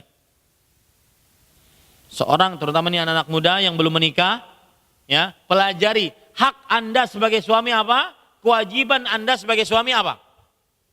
Begitu juga istri, para perempuan, saudari-saudari muslimah, ya, baik yang sudah menikah ataupun yang belum menikah, maka harus mempelajari apa hak dia dan apa kewajiban dia. Coba perhatikan, ini kebiasaan ulama ataupun para salafus saleh, belajar hak-hak, ya, belajar akan hak-hak. Ini kewajiban. Mempelajari kewajiban-kewajiban dia. Sebagai seorang istri apa saja kewajibannya. Dan itu kebiasaan para sahabat Nabi radhiyallahu anhum yang dijamin masuk surga. Maka kita bisa menjadikan mereka inspirasi bagi kita. Mencontoh mereka agar kita juga dijamin masuk surga oleh Allah Subhanahu wa taala. Lihat hadis yang diriwayatkan oleh Imam Hakim dari Abu Sa'id Al-Khudri radhiyallahu anhu. Beliau bercerita, "Ata rajulun bi ibnatihi ila Rasulillah sallallahu alaihi wasallam." Ada seorang lelaki membawa anak perempuannya menemui Rasul sallallahu alaihi wasallam. Kemudian bapak ini berkata, "Inna ibnati hadhihi abad an tatazawwaj." Wahai Rasulullah, ini anak perempuanku enggan untuk menikah. Enggak mau nikah. Saya mau nikahkan enggak mau dia. Maka Nabi Muhammad sallallahu alaihi wasallam bersabda kepada anak perempuan tersebut, "Atiyya abaki." Wahai anak perempuan, taati bapakmu. Nikah itu baik. Taati bapakmu. Kemudian anak perempuan itu angkat bicara. Beliau mengatakan, "Walladzi ba'atsaka bil haqq, la atazawwaju hatta tukhbirani ma haqquz zawj 'ala zaujah." Demi yang mengutusmu dengan kebenaran wahai Rasulullah, yaitu demi Allah, aku tidak akan menikah sampai engkau memberitahukan kepadaku apa hak suami atas istrinya. Semestinya seperti itu. Seorang suami belajar haknya, seorang istri belajar haknya. Seorang suami mengetahui kewajibannya, seorang istri mengetahui kewajibannya. Ini kebiasaan para sahabat Nabi radhiyallahu anhum yang diridhai oleh Allah, dijamin masuk surga, dijamin diampuni oleh Allah. Siapa yang ingin seperti mereka, contohlah mereka. Maka belajarlah hak-hak suami istri. Kemudian Rasulullah SAW menjawab, perhatikan ibu-ibu, bagaimana hak suami dan kewajiban ibu. Ya, kewajiban saudari muslimah, kewajiban istri, perhatikan. Haqquz zawj ala zaujati an law kanat bihi qarha fala hasatha. Aw intathara min kharahu sadidan aw daman thumma betala'athu ma addat haqqahu. Artinya, hak suami atas istrinya adalah kalau si suami mempunyai luka, punya luka, lalu istrinya menjilat luka tersebut. Ataupun kalau seandainya suami punya nanah, lalu istrinya menjilat nanah tersebut, kemudian ditelan nanah tersebut, maka sungguh sang istri belum sempurna menyelesaikan tugasnya sebagai istri. Kenapa? Apa maksudnya ini hadis? Apakah menjadikan seorang suami sebagai budaknya, sebagai tuannya, sedangkan istri sebagai budaknya? Bukan. Saking besarnya hak suami terhadap istrinya. Sampai sebegitu. Mendengar hak seperti itu, anak perempuan yang tadi nggak mau menikah, dia mengatakan kepada Rasulullah SAW, "Walladzi ba'atsaka bil haqq la atazawwaju abada." Demi yang mengutusmu dengan kebenaran, kalau begitu aku benar-benar nggak mau nikah. Saking beratnya. Maka kata Rasulullah SAW, "La tunkihuhunna illa bi'idnihinna." Jangan kalian menikahkan anak perempuan kalian kecuali dengan izinnya. Artinya nikahkanlah kalau sudah dia mau. Sekarang kalau seandainya dia belum mau, maka jangan dipaksa. Nah ini ahibati hafizakumullahu ta'ala. Baik. Ini poin yang kedua. Poin yang pertama apa tadi? Tentang suami istri. Haknya saling mempunyai hak. Antara suami istri punya hak, juga punya kewajiban. Yang kedua adalah hendaknya belajar tentang hak. Hendaknya belajar tentang hak suami istri. Taib. Sedangkan yang ketiga yaitu ini yang ketiga saya tujukan terutama kepada suami yang sering marah-marah kepada istrinya. Dikit-dikit marah. Makanan asin sedikit marah. Banting pintu, pergi ke warteg. Ya, dikit-dikit marah. Ada orang saya diceritakan oleh guru saya. Orang kadang-kadang suami sedikit-sedikit marah, dikit-dikit cerai. Ya, awas loh, mangap cerai. Mangap cerai gimana coba? Ya, dikit-dikit marah, dikit-dikit cerai. Ini tidak benar. Jadi ada suatu ketika cerita, ini hanya semacam cerita saja. Suami mengatakan kepada istrinya, wahai istriku, saya tidak suka perempuan yang menganga mulutnya. Gitu. Kalau kamu nganga, saya cerai. Maka suatu ketika istrinya masak. Di dalam bahasa Arab, terong bahasa Arabnya badinjan. Jadi nganga, badinjan, terong. Sang suami nanya, wahai istriku masak apa sekarang? Istrinya diem, 1000 bahasa. Karena kalau mangap cerai nih. Kemudian si suami sudah pertanyaan pertama nggak dijawab. Pertanyaan kedua, wahai istriku, awasnya ini yang kedua saya bertanya. Sekarang masak apa? Istrinya diam. Ya, kenapa? Karena nggak bisa jawab. Lihat, beginilah suami-suami yang kadang-kadang sedikit-sedikit marah, sedikit-sedikit bertengkar dengan istrinya. Maka saya ingin menyebutkan sebuah penelitian dari Al-Quran. Dan ini mudah-mudahan menjadi obat agar si suami tidak sering-sering marah, si istri tidak sering cekcok dengan suaminya. Ini kadang-kadang si istri juga gitu, ya, sukanya ngancam-ngancam suami. Ayo ceraikan kalau berani, cemen lo. Ya kan? Ada begitu istrinya. Ya. Nah, ini hati-hati. Maka saya ingin menyebutkan sebuah penelitian menarik disebutkan dalam Al-Quran. Dalam surat Ar-Rum ayat 21 Allah Subhanahu wa taala berfirman, "Wa min ayatihi an khalaqalakum min anfusikum azwajan litaskunu ilaiha." Perhatikan baik-baik ayat ini. Dari tanda-tanda kekuasaan Allah Subhanahu wa taala, Allah menjadikan, lihat ya, ayatnya surat Ar-Rum ayat 21. Dari tanda-tanda kekuasaan Allah, Allah menciptakan untukmu istri-istrimu dari jenismu sendiri. Lihat, Allah dengan tanda kekuasaannya menciptakan istri dari jenis kita. Maksudnya dari manusia. Ini penelitian yang luar biasa. Lihat, saya bacakan dari tafsir Imam Ibnu Katsir rahimahullah. Perhatikan ya. Perhatikan. Beliau mengatakan,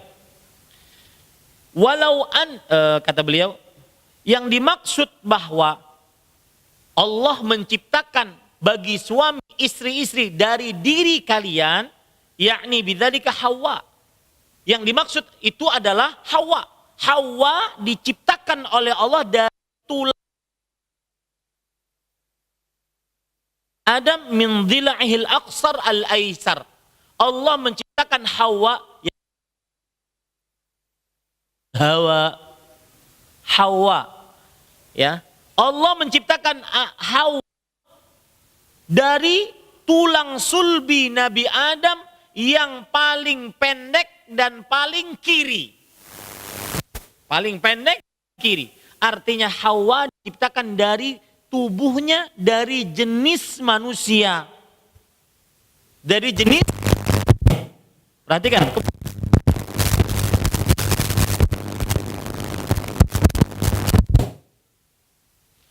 Baik.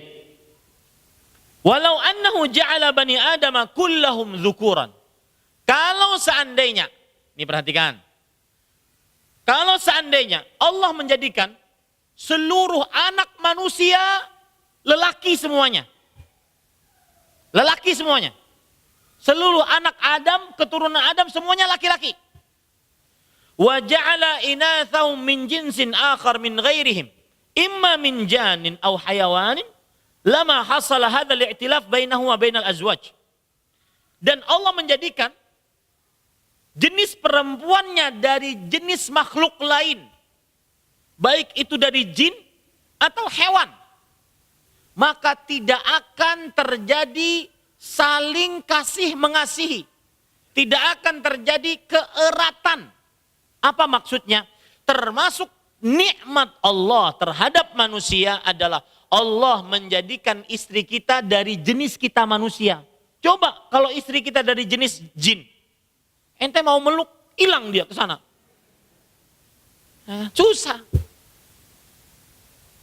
Kemudian juga Kalau Allah menciptakan istri kita dari jenis hewan, ya, secantik-cantik Miss Universe, orang utan, nggak menarik, subhanallah. Nggak menarik para ikhwah.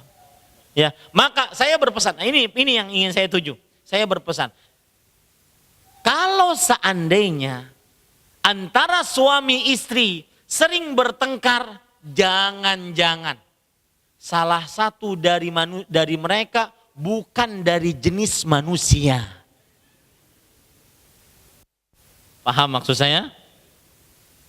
Ya, makanya jangan sering-sering bertengkar. Kenapa? Karena kita ini sama-sama manusia, sedikit-sedikit bertengkar, sering-sering memaafkan, sering-sering tenggang rasa dengan keadaan suami yang kita dan juga keadaan istri yang kita akan bahas nantinya. Saya beri contoh misalkan ya, tenggang rasa, sering-sering memaafkan kesalahan. Contohnya, suami ini suka pelupa. Dia sore-sore sudah nelfon istrinya, pulang dari kantor nelfon istrinya. Assalamualaikum, yang mau dibelikan apa ya?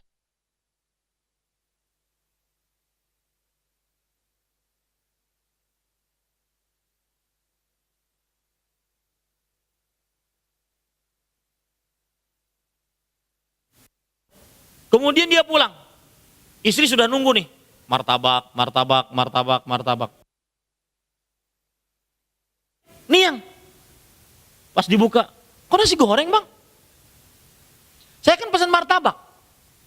Maka pada saat itu ini jangan dijadikan sumbu untuk menjadikan pertikaian. Langsung si istri memponis, emang abang tuh nggak pernah perhatian kepada istrinya. Pesan martabak dibawain nasi goreng.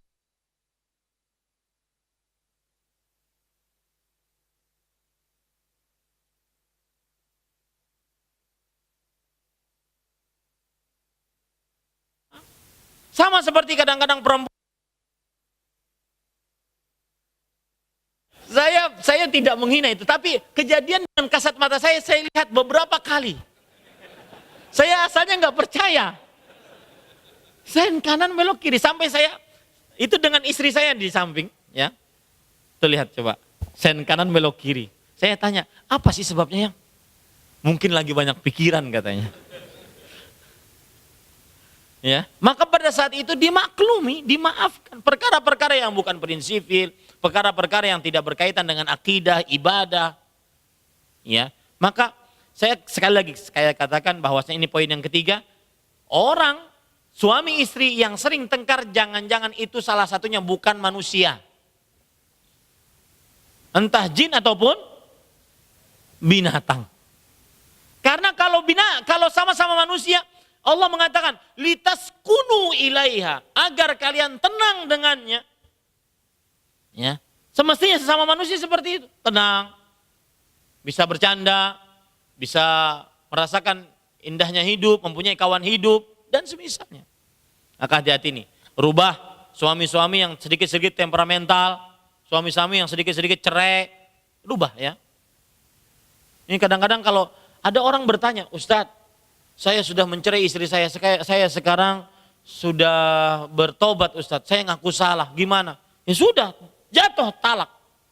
Lihat, gara-gara sering marah, sering temperamental, jatuh talak. Walaupun dengan SMS. Ya, jatuh talaknya. Taib. Sekarang kita masuk kepada hak-hak yang ada antar sesama suami istri. Saya akan sebutkan beberapa hak, 5 saja. Beberapa hak. Itu kajiannya sampai jam berapa nih? Sampai jam 11. Baik, 15 menit lagi. Ya. Inti kajian baru sekarang nih. 15 menit lagi, Taib. Ya. Yang pertama, hak bersama. Ya, temanya adalah hak bersama. Saya sudah tahu Pak.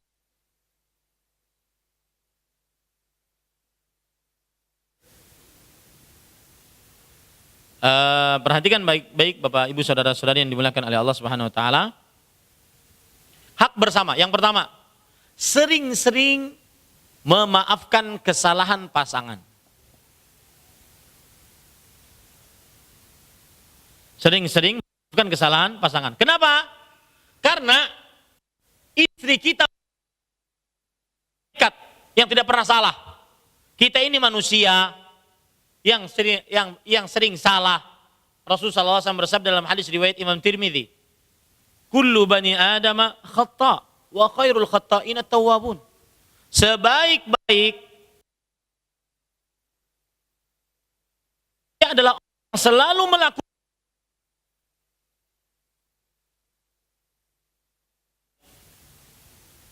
Artinya bukan, maka saling tenggang rasa.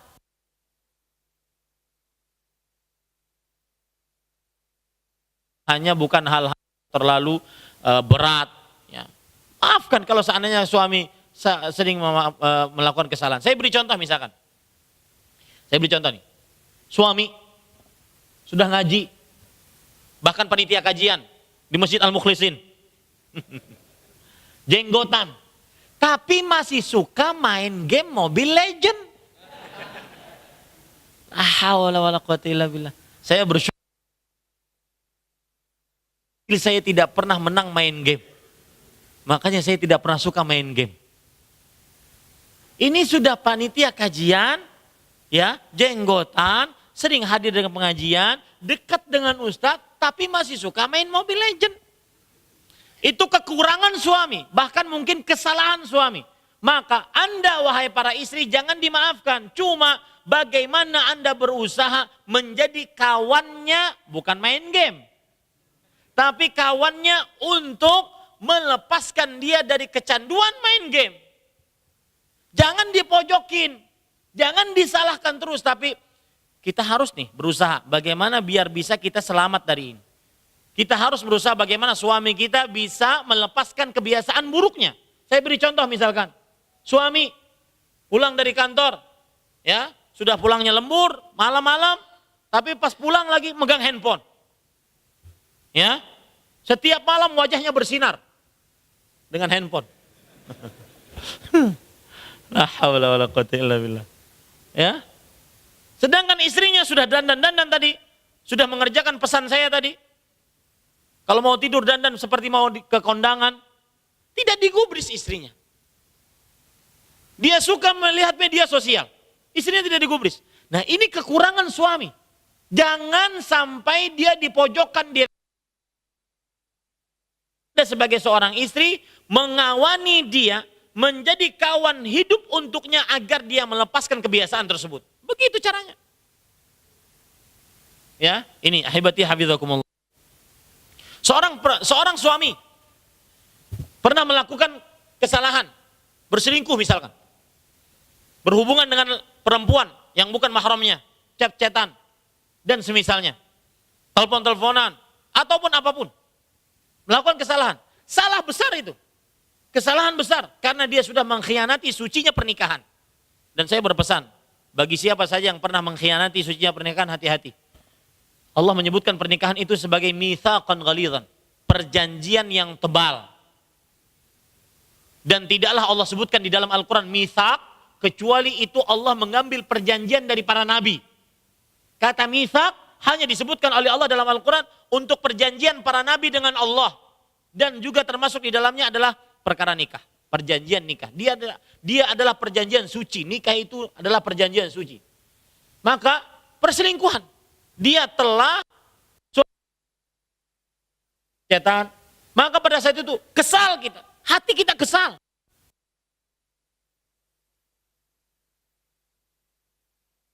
Tapi ingat,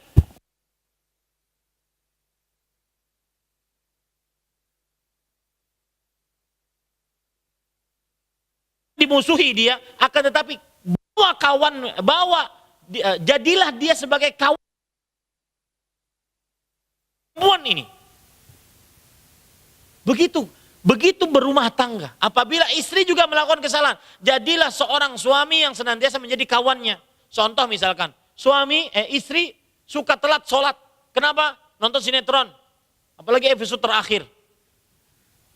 Suka nonton film India.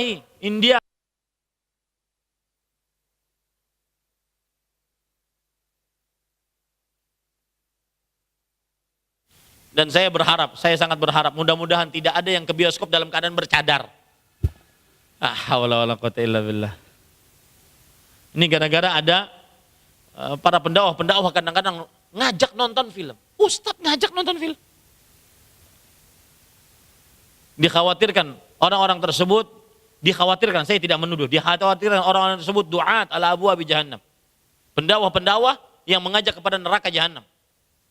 Karena di dalam sana terjadi perkumpulan laki-laki perempuan dalam keadaan gelap. Kemudian ada musiknya. Kita nonton perempuan yang diharamkan oleh Allah Subhanahu wa taala. Itu dusta, ditonton dusta. Ini tidak benar para ikhwah ajakan-ajakan seperti ini.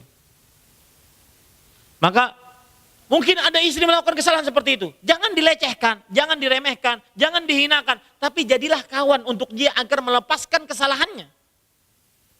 Ya, ini namanya saling ya, ini Bapak Ibu saudara-saudari yang dimuliakan oleh Allah.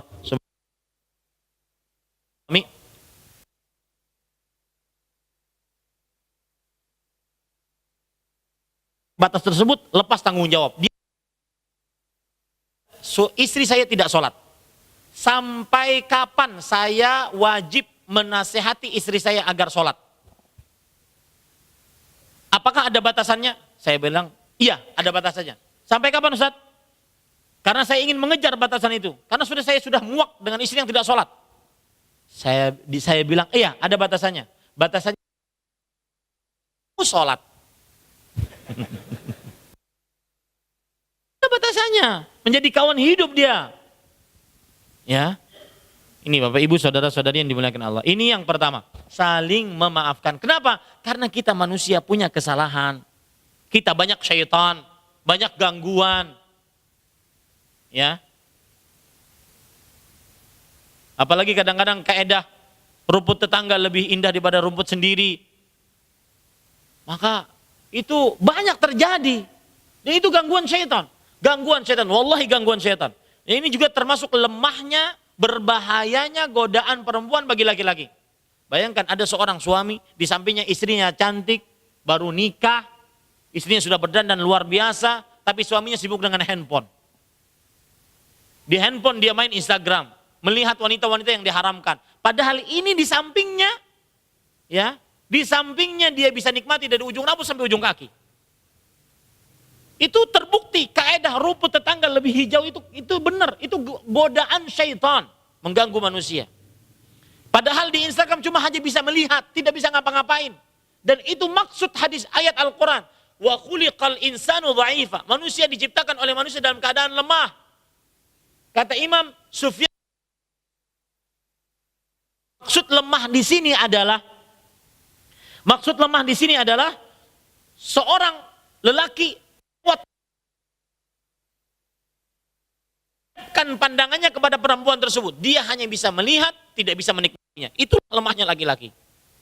Itu maksud lemah tersebut. Nah ini, maka ahibati hafizakumullah, kalau seandainya ada kesalahan dari suami, maka jadilah kawannya. Seringlah memaafkan. Jadilah kawannya. Saya beri contoh seperti tadi pesan panitia.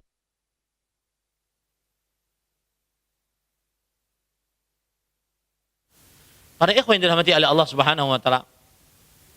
Yang seperti ini saya pribadi takut. Saya penakut. Ya. Kalau seandainya ada yang pemberani, maka pada saat itu si istri tugasnya bagaimana? Dia otomatis sangat sakit sekali. Sangat sakit sekali istri ketika dipologin. Itu ujian paling besar bagi seorang istri. Bahkan kadang-kadang lebih besar daripada matinya suami. Lebih baik suami mati dibandingkan poligami katanya. Ada cerita menarik, seorang syekh di Madinah ditanya. Syekh, kata seorang perempuan bertanya, Syekh,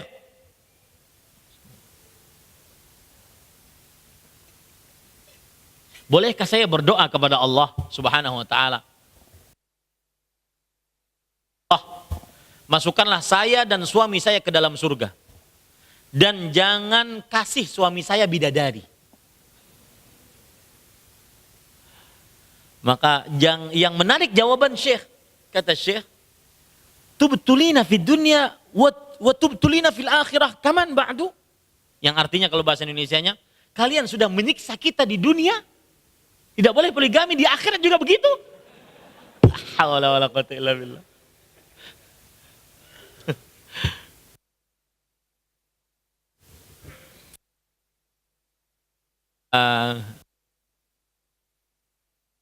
Orang istri ketika dalam keadaan sekarat dia kalau seandainya sang suami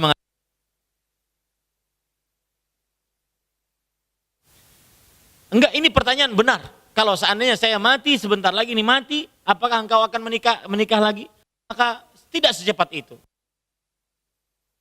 Tanah kuburanmu kering.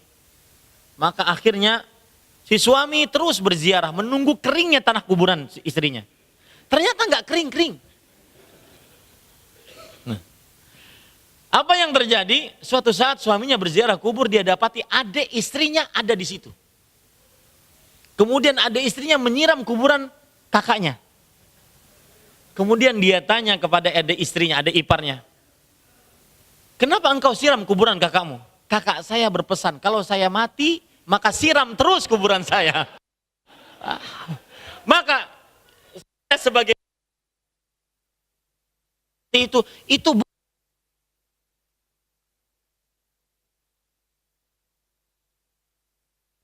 wallahi kadang-kadang ujian, benar, ujian paling berat.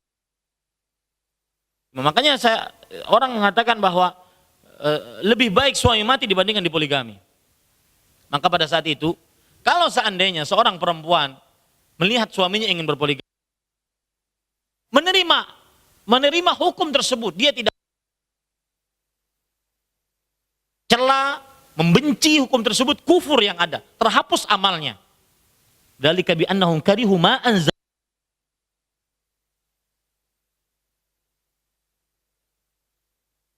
Itu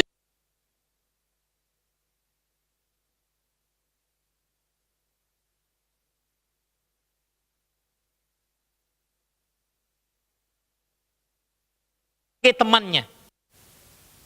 Yaitu misalkan ajak suami berdiskusi, benar nih mau, apakah sanggup?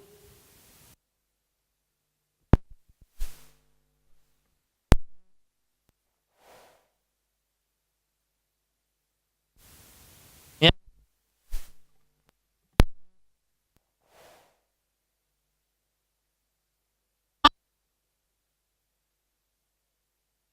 Siang ekstra kuat, harus ekstra nafkah, harus ekstra kuat, harus ekstra adil, harus ekstra lapang dada. Nah, ajak suami berdiskusi tentang itu. Jangan dijadikan langsung musuh. Pokoknya cerai. Kalau enggak, ya kalau kamu poligami cerai. Enggak, ajak suami diskusi tentang itu. Ajak dia untuk memahami kekurangannya. Karena ada sebagian suami yang tidak tahu diri. Ustadz, ada orang. Dan hak yang pertama ini, ya, ada kiat. Saya ingin menyebutkan pada hak yang pertama ini, kiat agar mudah memaafkan pasangan. Apa kiatnya? Agar mudah memaafkan pasangan? Ingatlah kebaikan-kebaikan pasangan.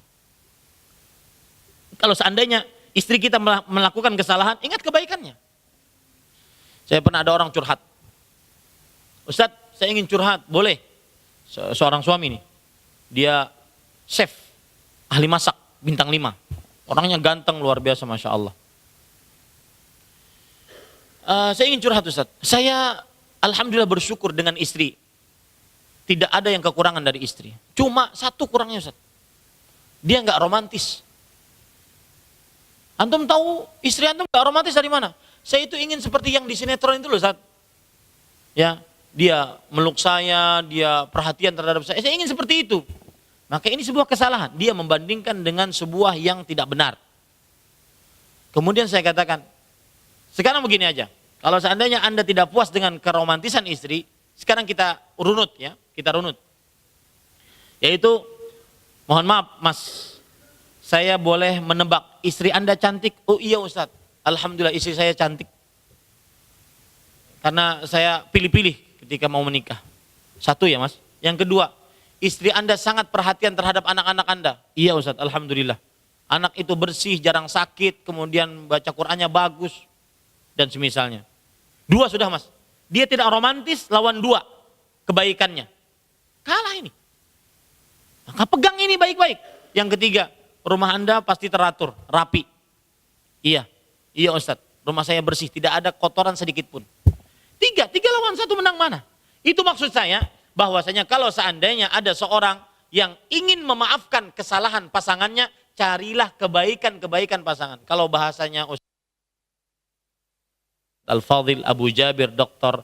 Syafiq Basalam hafizahullah ta'ala, bahasa beliau adalah gelas setengah isi, setengah kosong. Sebagian orang cuma melihat yang kosongnya saja, isinya nggak dilihat.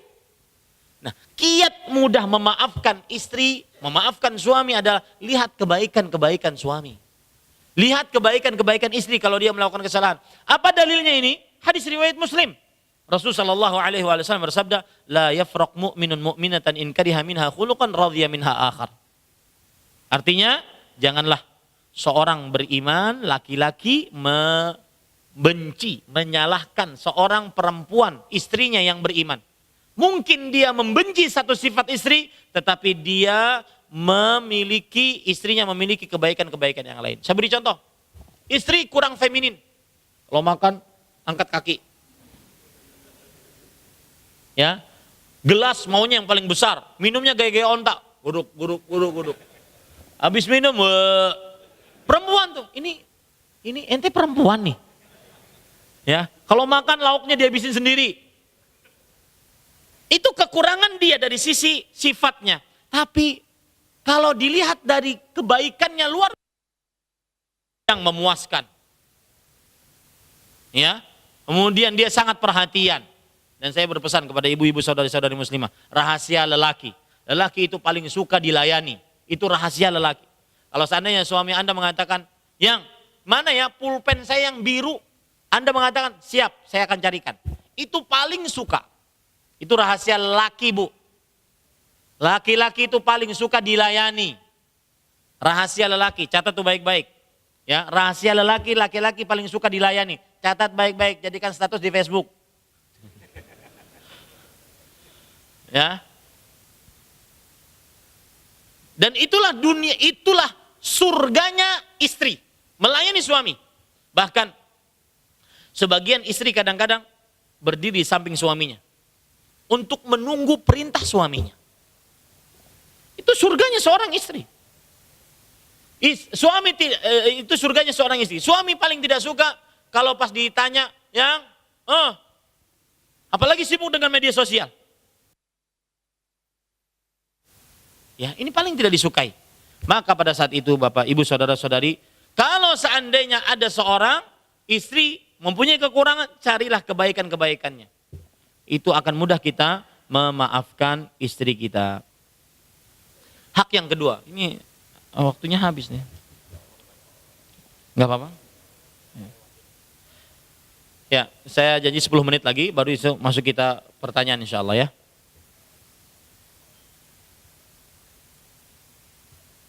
Nah, kita lanjutkan. Hak yang kedua adalah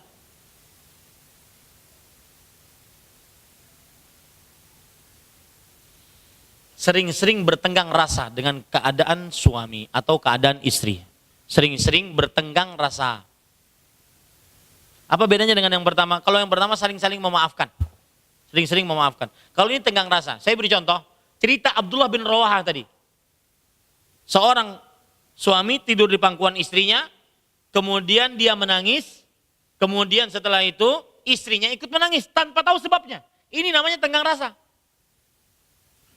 Contoh misalkan suami habis pulang kerja, panas-panas, kemudian muka cemberut datang ke rumah, ya, istrinya jangan cengengesan.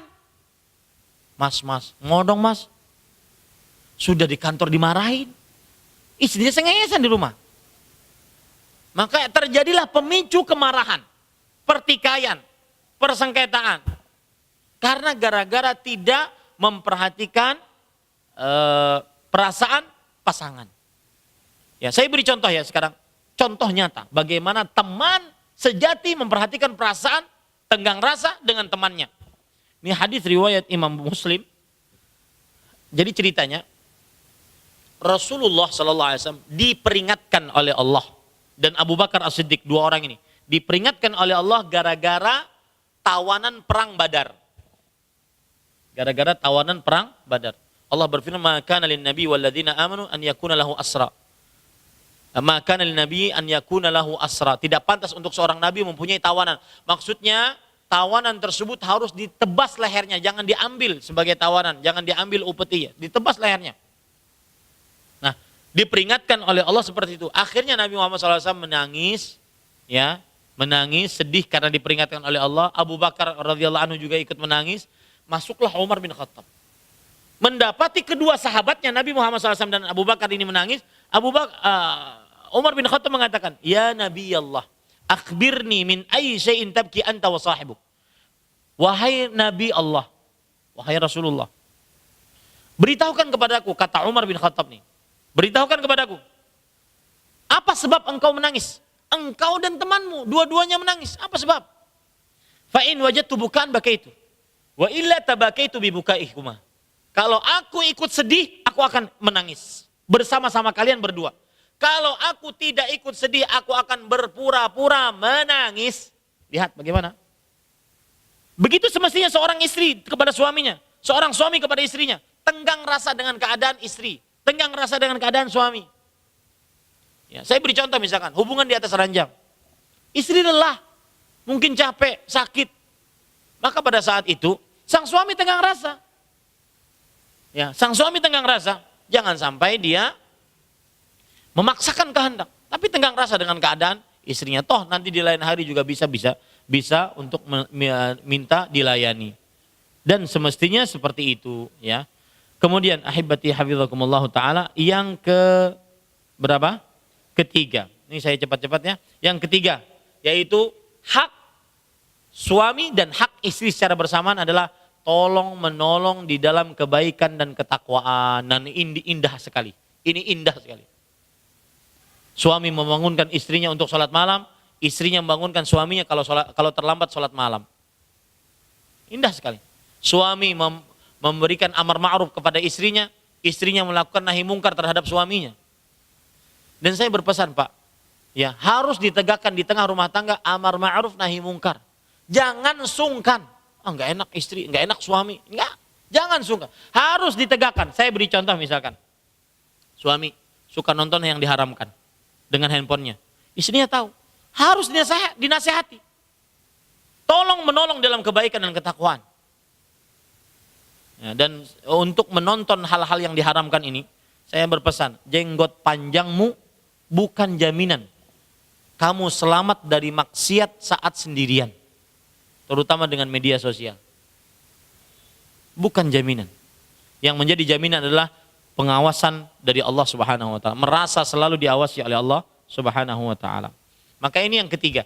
Dalam ketiga ini ada cerita-cerita yang menarik, ya, cerita-cerita menarik. Di antaranya cerita Abu Hurairah radhiyallahu anhu dengan istrinya dan pembantunya. Istrinya dan pembantunya. Suatu ketika muridnya Abu Hurairah yang bernama Abu Utsman An-Nahdi datang ke rumahnya Abu Hurairah. Bermalam di rumah gurunya Abu Hurairah selama sepekan. Orang kalau sudah ditemani lebih dari 3 hari ketahuan belangnya. Bapak kan kalau ketemu saya sekarang baru sekali kita ketemu, saya berpura-pura mudah sekali. Tapi kalau sudah berteman dengan saya, maka tahu belangnya Ahmad Zainuddin bagaimana. Ini muridnya bermalam di rumah gurunya, yaitu Abu Hurairah, selama sepekan. Jadi ketahuan belangnya bagaimana. Bapak kalau ke Banjarmasin sehari 2 hari, saya bisa berpura-pura. Untuk pergi ke masjid, untuk baca Quran, untuk berzikir, saya bisa berpura-pura. Tapi kalau sudah berteman lama, ketahuan belangnya. Nah ini Abu Hurairah radhiyallahu anhu, Abu Utsman An-Nahdi bermalam di rumah gurunya selama sepekan. Ketahuan belangnya. Apa belangnya? Fakana huwa wa abu wa zaujuha wa, saya ulangi, fakana huwa wa imra'atuhu wa khadimuhu yaqtasimuna al-laila atlathan. Maka aku lihat di setiap malam selama sepekan, aku lihat Abu Hurairah radhiyallahu anhu, istrinya dan pembantunya membagi malam sepertiga. Sepertiga pertama Abu Hurairah sholat. Sepertiga kedua, istrinya yang sholat. Sepertiga ketiga, pembantunya yang sholat. Terus gantian-gantian seperti itu, sehari-harinya, selama sepekan. Ini menunjukkan bahwasanya saling tolong menolong di dalam kebaikan dan ketakwaan. Contoh misalkan, dalam sedekah, maka istri jika melihat suaminya suka bersedekah, jangan dimarahin. Itu kebaikan. Istri jika melihat suaminya berbakti kepada ibunya, jangan dimarahin. Itu kebaikan. Asalkan dia tidak menelantarkan anak istrinya. Dan ingat, anak-anak kita akan merekam apa yang kita lakukan. Ada sebagian orang tua tidak mengenalkan istilah kakek dan nenek kepada anak-anaknya. Karena tidak pernah berhubungan dengan, tidak pernah berbakti kepada orang tuanya. Jadi anak-anak seseorang ini tidak tahu ada istilah di dalam dunia ini, ada istilah kakek nenek. Karena orang tuanya tidak pernah berkunjung kepada orang tuanya. Paham maksud saya enggak? Ini hati-hati, anak kita akan merekam apa yang kita lakukan, apa yang kita perbuat. Nah ini yang ketiga, ya, saling tolong menolong. Contoh misalkan menghutangi orang, si istri jangan sampai marah-marah kepada suaminya. Kalau suaminya berbuat baik dengan hartanya. Contoh cerita Ummu Dahdah radhiyallahu anha. Abu Dahdah punya kebun kurma. Isi kebun kurmanya itu ada 6.000 pohon kurma. Orang Arab kalau nanam pohon kurma dengan pohon kurma yang lain itu sekitar 1,5 meter. Ya, ini ada 6.000 pohon kurma. Kira-kira berapa hektar? 900 meter persegi, hampir 1 hektar. Beliau sedekahkan itu untuk Allah Subhanahu Wa Taala, untuk Rasulullah Sallallahu Alaihi Wasallam. Taib. Dan yang luar biasa, di dalam kebun kurma tersebut tinggal istrinya dan anak-anaknya. Sesudah disedekahkan, Abu Dahdah berkata kepada Ummu Dahdah, "Ya Ummu Dahdah, keluar engkau dari kebun ini. Sungguh kebun ini sudah aku sedekahkan untuk Allah dan Rasulnya." Maka apa yang dikatakan oleh Ummu Dahdah? Lihat, tolong menolong dalam kebaikan dan ketakwaan. Ummu Dahdah mengatakan apa? "Rabiha bai'uka ya Abu Dahdah." Sungguh ini adalah jual beli yang sangat menguntungkan engkau, wahai Abu Dahdah. Tidak sebagian istri ketika suaminya bersedekah, menghutangi orang, sang istri mengatakan, "Kenapa dihutangin? Nanti dia nggak bayar. Kenapa disedekahkan? Nanti kita besok makan apa? Kenapa? Enggak. Orang yang baik, keluarga yang baik, saling tolong menolong di dalam kebaikan dan ketakwaan. Yang keempat, menjaga rahasia. Ini hak bersama, menjaga rahasia. Terutama rahasia di atas ranjang. Tidak diperbolehkan. Istri ataupun suami. Apa yang terjadi di atas ranjang. Ya. Misalkan malam Jumat, hari Jumat pagi. Cerita. Nih, udah ngambil Jumat barokah belum? Nggak boleh. Rasulullah sallallahu alaihi wasallam bersabda, "Inna min asyadin nasi 'indallahi manzilatan yaumal qiyamah."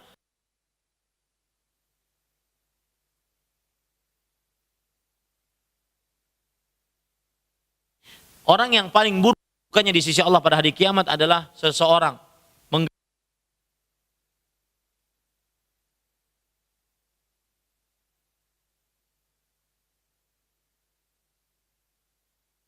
di sisi Allah Subhanahu wa taala. Itu yang keempat. Yang kelima. Nah, ini penting sebenarnya yang kelima ini. Yang kelima,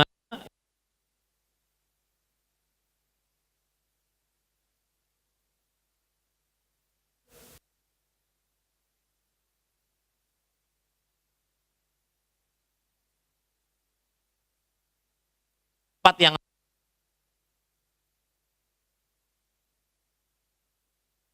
hadis Rasul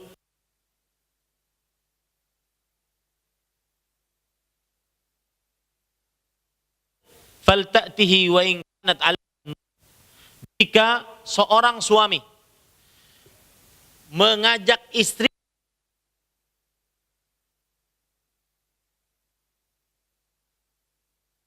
meskipun dia sedang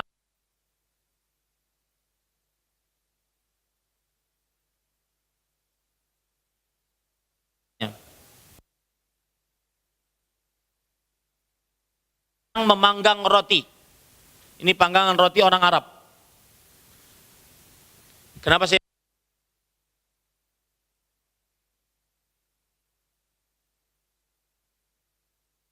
tinggal maka akan terjadi apa?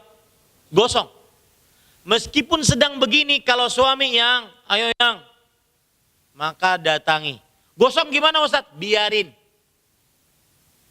Lihat penjelasan para ulama rahimahumullah tentang hal ini. Disebutkan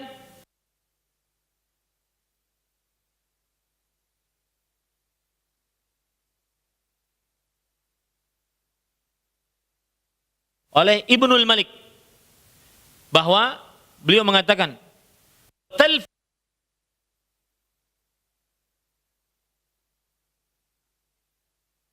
rotinya gosong. Hancur, roti gosong itu berarti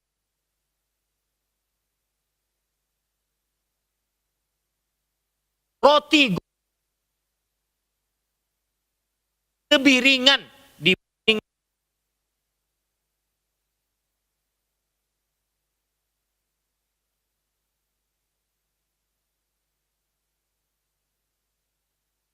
seorang istri.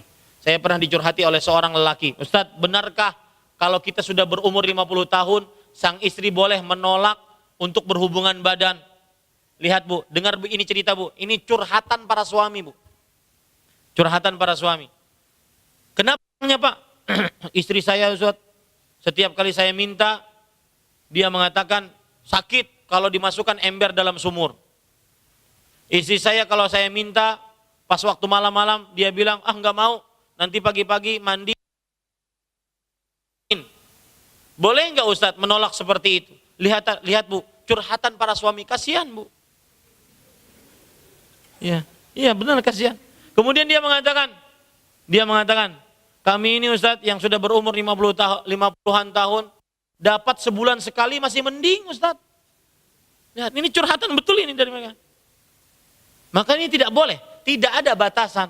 Selama suami masih kuat maka dan istri masih bisa melayaninya, maka jangan mencari alasan-alasan yang macam-macam. Karena ini hak sangat besar. Bahkan luar biasa, perhatikan, ada hadis yang diriwayatkan Ibnu Majah. La tu'addil mar'atu haqqa rabbi hatta tu'addiya haqqa zawjiha. Seorang wanita tidak menunaikan hak suaminya sampai dia, seorang wanita tidak menunaikan hak Allah sampai dia menunaikan hak suaminya. Walau sa'alaha nafsuha wa nafsaha wala wahiya ala qatab lam tamnahu nafsuha. Artinya, kalau suami meminta istrinya untuk melayaninya di atas ranjang dan sang istri sedang berada di atas onta. Qatab itu pelana onta. Jadi mungkin pas istrinya naik ke atas onta, suaminya melihat. Kemudian terangsang syahwatnya. Dia ingin melakukan itu di atas onta, itu lakukan. Saya nggak tahu gimana caranya itu. Ya, itu penjelasan dari para ulama. Bahkan qatab penafsiran yang lain, qatab adalah, wallahu alam saya nggak tahu bentuknya, tetapi maknanya adalah tempat duduk wanita untuk orang Arab yang sedang mau melahirkan. Jadi dia disuruh duduk agar mudah melahirkan. Pada saat wanita duduk mau melahirkan, ternyata suaminya terangsang ingin melakukan itu, layani. Mohon maaf bahasa saya, ini mohon maaf. Yang satu ingin masuk, yang satu ingin keluar, layani. Ya, saking besarnya hak suami dalam masalah ini. Jangan main-main dalam masalah ini. Karena banyak sekali terjadi perselingkuhan karena sang istri tidak memperhatikan permasalahan ini. Kebalikannya juga, kadang-kadang suaminya dingin. Ya, banyak sekali terjadi perselingkuhan, istrinya berzina dengan laki-laki lain. Kenapa? Karena suaminya sangat tidak memperhatikan masalah ini. Ya, hati-hati Bapak Ibu, saudara-saudari. Selesai itu kajian kita 2 jam. Baru pertanyaan sekarang. Bagaimana dengan suami yang perhitungan uang terhadap istri, tapi royal untuk urusan hobi dan royal bersama teman-temannya. Sementara istrinya bekerja dianggap mampu, jadi tidak perlu banyak diberi uang. Ini kekeliruan paling fatal. Perhatikan baik-baik. harus didudukkan beberapa permasalahan. Pertama, menafkahi seorang istri wajib bagi suami. Berdasarkan ijma, meskipun istri kaya raya. Nafaqatuz zaujah wajibatun 'ala zauj wa in kanat musirah. Menafkahi istri wajib hukumnya meskipun sang istri kaya raya. Itu ijma' para ulama. Ya. Nah, ini kemudian itu satu. Yang kedua, masalah lebih memperhatikan teman daripada istrinya. Ini kekeliruan oleh seorang suami. Ya. Kadang-kadang ini perhatikan nih. Kadang-kadang lebih nyaman ngobrol dengan kawan dibandingkan ngobrol dengan istri. Kalau seandainya kawannya nanya tentang istrinya, bro, gimana bro istrinya? Keluarganya gimana? Ah udah biarin. Ini pasti dia tidak suka kepada istrinya. Ya, hati-hati. Ini kekeliruan, tidak benar. Termasuk prioritas yang menyimpang. Yaitu seorang lebih mendahulukan hobinya dan teman-temannya. Kenapa? Karena istri lebih berhak untuk digauli dengan baik. Allah berfirman, wa'ashiruhunna bil ma'ruf. Gauli istrimu dengan baik, bukan gauli temanmu. Sebagian suami kadang-kadang sangat sopan terhadap temannya, tapi sama istrinya tidak sopan. Ya, contoh misalkan, minta kopi ya. Kopi dong. Tapi sama suaminya, sama temannya, sama ustadznya sangat sopan. Oh iya ustadz, ada yang bisa dibantu ustadz. Ini tidak benar, ini keliru, prioritas yang terbalik. Allah berfirman, wa qulu linnasi husna. Katakan kepada manusia ucapan yang baik, ucapan yang santun. Maka pada saat itu, manusia yang paling utama kita ucapkan ucapan yang baik, kawan hidup kita yang menemani kita, hampir 24 jam. Kawan hidup.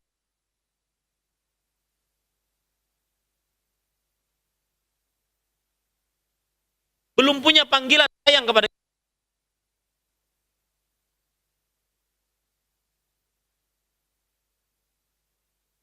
istrinya. Aisyah, nama istrinya dipanggil dengan ya Aish, wahai Aish. Itu istilah, itu adalah panggilan unyu-unyu untuk yang bernama Aisyah. Betul itu. Jadi kalau seandainya ada namanya Laila dipanggil Ilai atau Lai, itu panggilan indah. Panggilan sayang untuk suami, semestinya untuk istri, semestinya suami mempunyai itu. Ibu-ibu, ya, nanti kalau ketemuan setelah ini, minta tagih kepada suami. Mana panggilan sayang saya? Karena Rasulullah SAW punya panggilan itu. Contoh panggilan yang lain dalam hadis riwayat Imam Ibnu Majah, ya Humaira, wahai Rasulullah SAW memanggil Aisyah, wahai Humaira, wahai wanita berkulit putih, cantik wajahnya, merah merona pipinya. Itu panggilan sayang. Ya, maka cari panggilan sayang. Ini nikah 20 tahun panggilannya cuma mboe. Ini enggak benar ya. Ini ahibati hafizakumullah taala. Kalau saya punya panggilan sayang untuk istri saya, sayangku, cintaku, manisku, rinduku. 4 sekaligus makan tuh sana. Puas dia sudah. Ya. Seorang istri berusaha ingin mencintai karena Allah, tapi suami malas, enggak mau ikhtiar mencari nafkah. Sedangkan saya cuma ibu rumah tangga biasa, bukan pekerja. Salahkah sikap saya meminta suami untuk bekerja? Saya melihat suami sudah tidak ada semangat untuk bekerja dan gengsinya tinggi. Harus bagaimana sikap saya? Apakah saya harus bersabar selamanya? Maka jawabannya seperti yang saya ungkap tadi. Jadilah kawan untuk suami Anda. Ya. Jadilah kawan untuk suami Anda agar suami Anda semangat lagi. Ini tugas istri. Menjadi kawan dan terus nasihati dan terus didoakan. Dan kepada suami maka haram menjadi suami yang seperti ini. Kadang-kadang ada, mohon maaf, istrinya yang bekerja, suaminya yang ngurus rumah tangga. Ini kebalikan. Saya pernah kajian di sebuah kepulauan di Indonesia. Acara pemerintah kota yang hadir semua kepala-kepala bagian di pemerintahan kota tersebut. Ada seorang ibu-ibu nanya, saya Ustadz nanya, yang Ustadz katakan itu benar. Saya tidak anggap apa-apa suami saya selama ini. Kenapa Bu? Karena gaji saya lebih besar dibandingkan gaji dia. Semua urusan rumah saya yang biayai. Maka saya katakan, ya, seorang suami jika ingin dihormati istrinya, nafkahilah istri. Itu nas Al-Quran. Ar-rijal qawwamuna 'alan nisa bima faddalallahu ba'dahum 'ala ba'd wa bima anfaqu min amwalihim. Lelaki adalah pemimpin bagi perempuan. Disebabkan Allah meninggikan derajatnya dibandingkan perempuan. Disebabkan karena mereka menafkahi perempuan tersebut. Maka yang belum bekerja, bekerjalah. Cari usaha, apa kek usahanya? Yang penting halal. Dan seperti yang kita ungkap tadi, wajib menafkahi istri. Ya, wajib menafkahi istri. Tetapi sang istri tidak boleh meminta yang lebih daripada kekuatan kemampuan suami. Ya, kalau seperti dalam pertanyaan ini berarti suaminya tidak bekerja, ini tidak benar. Pagi minta nadah tangan, minta jatah kepada istrinya, malam minta jatah di atas ranjang kepada istrinya. Ini tidak benar. Ya, wallahu alam. Bagaimana dengan suami yang selalu memandang wanita lain lebih cantik dan menganggap istrinya jelek, padahal sebenarnya istrinya sudah berusaha berdandan, tapi memang tidak maksimal karena uang belanja yang dikasih kurang. Dan untuk berdandan yang cantik itu butuh modal. Betul ini. 10 menit lagi azan. Maka jawabannya, ya, ibu-ibu saudari-saudari muslimah yang dimuliakan oleh Allah, tetaplah berdandan di hadapan suami. Ya, tetaplah berdandan di hadapan suami. Dan apabila suami membandingkan dengan perempuan lain dan mengatakan jelek, maka nasihati. Nasihati sang suami agar tidak berkata-kata yang buruk tentang istrinya. Ya. Dan kemudian juga saya nasihatkan kepada para lelaki di sini. Anda akan dicabut nikmat lezat melihat istri saat ketika mata Anda selalu jelalatan melihat perempuan yang bukan halal untuk Anda dilihat. Saya ulangi. Akan dicabut dari hati seorang suami lezat melihat istri gara-gara dia sering melihat perempuan yang tidak halal untuknya. Makanya solusinya ibu, kepada ibu yang bertanya seperti ini, solusinya adalah nasihati suami agar melihat kepada istrinya saja. Ya, agar tidak suka main media sosial, nonton televisi yang di dalamnya wanita-wanita yang cantik, agar menundukkan pandangannya. Ya, dan terus berusaha untuk menjadi perempuan yang indah dipandang mata oleh suami. Wallahu alam. Bagaimana kedudukan anak tiri? Apakah menjadi tanggung jawab ayah tirinya? Bagaimana anak yang dibawa ibunya yang tidak dididik dan hidup dengan ayah kandungnya? Jawabannya yang pertama adalah iya, karena anak tiri tersebut adalah bawaan dari istrinya sekarang. Maka dia wajib menafkahinya. Apa? Dia dianjurkan, bukan wajib, dianjurkan untuk menafkahinya. Karena yang wajib menafkahinya adalah bapaknya ataupun orang tua kandungnya. Akan tetapi dia wajib, dia memperhatikan keadaan anak tiri tersebut, tidak boleh ditelantarkan. Kenapa? Karena anak tiri tersebut ada hubungan dengan istrinya sekarang. Bagaimana anak yang dibawa oleh ibunya yang tidak dididik dengan dan hidup dengan ayah kandungnya? Maka jawabannya yang seperti ini, sang ayah berdosa. Dan ini akibat dari perceraian. Saya katakan sering di mana-mana, perceraian adalah bukti keegoisan orang tua. Itu satu tuh. Perceraian bukti keegoisan orang tua. Maka saya katakan, ayahnya bertanggung jawab akan hal itu. Wallahu alam. Bagaimana cara dan sering keluar kota tanpa bisa lancar komunikasi dengan saya. Malah cenderung mengabaikan. Pagi ini saya sampai bilang padanya, apa untuk bisa ditelepon?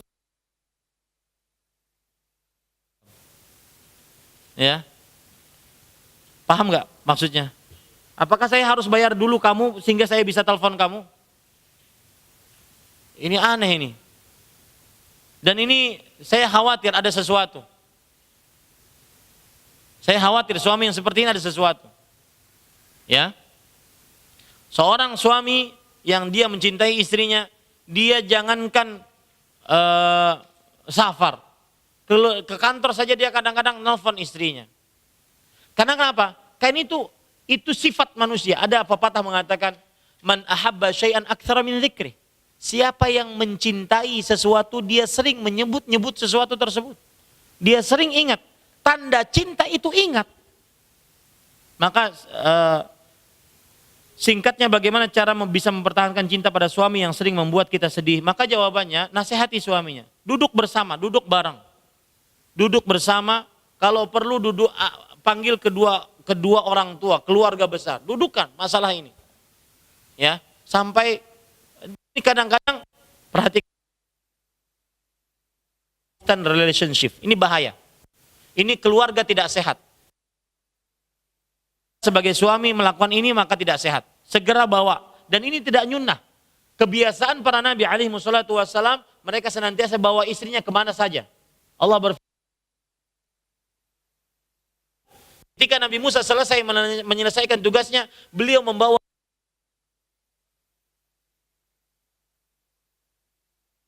zaujatihi aina makan.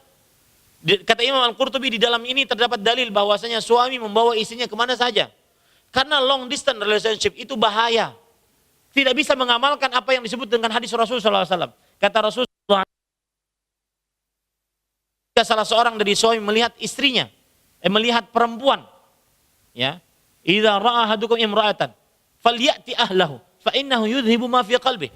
Jika seorang lelaki melihat seorang perempuan, tergugah syahwatnya, maka hendaklah dia pulang, gauli istrinya, maka akan hilang apa yang ada dalam dirinya. Kalau long distance relationship, lalu mau bagaimana dia melampiaskan?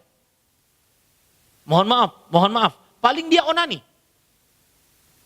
Ataupun dia berzina. Makanya saya katakan, hati-hati, suami-suami yang sering safar. Ya, Ustadz itu sering safar, Ustadz. Ya, hati-hati, suami-suami yang sering safar. Karena itu safar madhinnatul ma'siyah. Safar itu adalah kecenderungan untuk bermaksiat. Kenapa demikian? Makanya disebutkan salah satu godaan Nabi Yusuf adalah Nabi Yusuf bukan penduduk Mesir. Nabi Yusuf penduduk Irak ataupun Persia. Makanya itu godaan Nabi Yusuf, akan tetapi Nabi Yusuf tetap bisa melewati godaan tersebut. Maka suami yang sering safar ini berbahaya. Berbahaya. Saya pernah mendapati 15 tahun hidup serumah tapi tidak sekamar. Ini keluarga jenis apa ini? Ini jenis tuyul ini keluarganya. Serumah tapi enggak sekamar, 15 tahun. Subhanallah. Ya. Ada lagi. Bulan Ramadan suaminya di Bandung. Istrinya di Jakarta kerja bulan Ramadan. Bulan Ramadan yang artinya bulan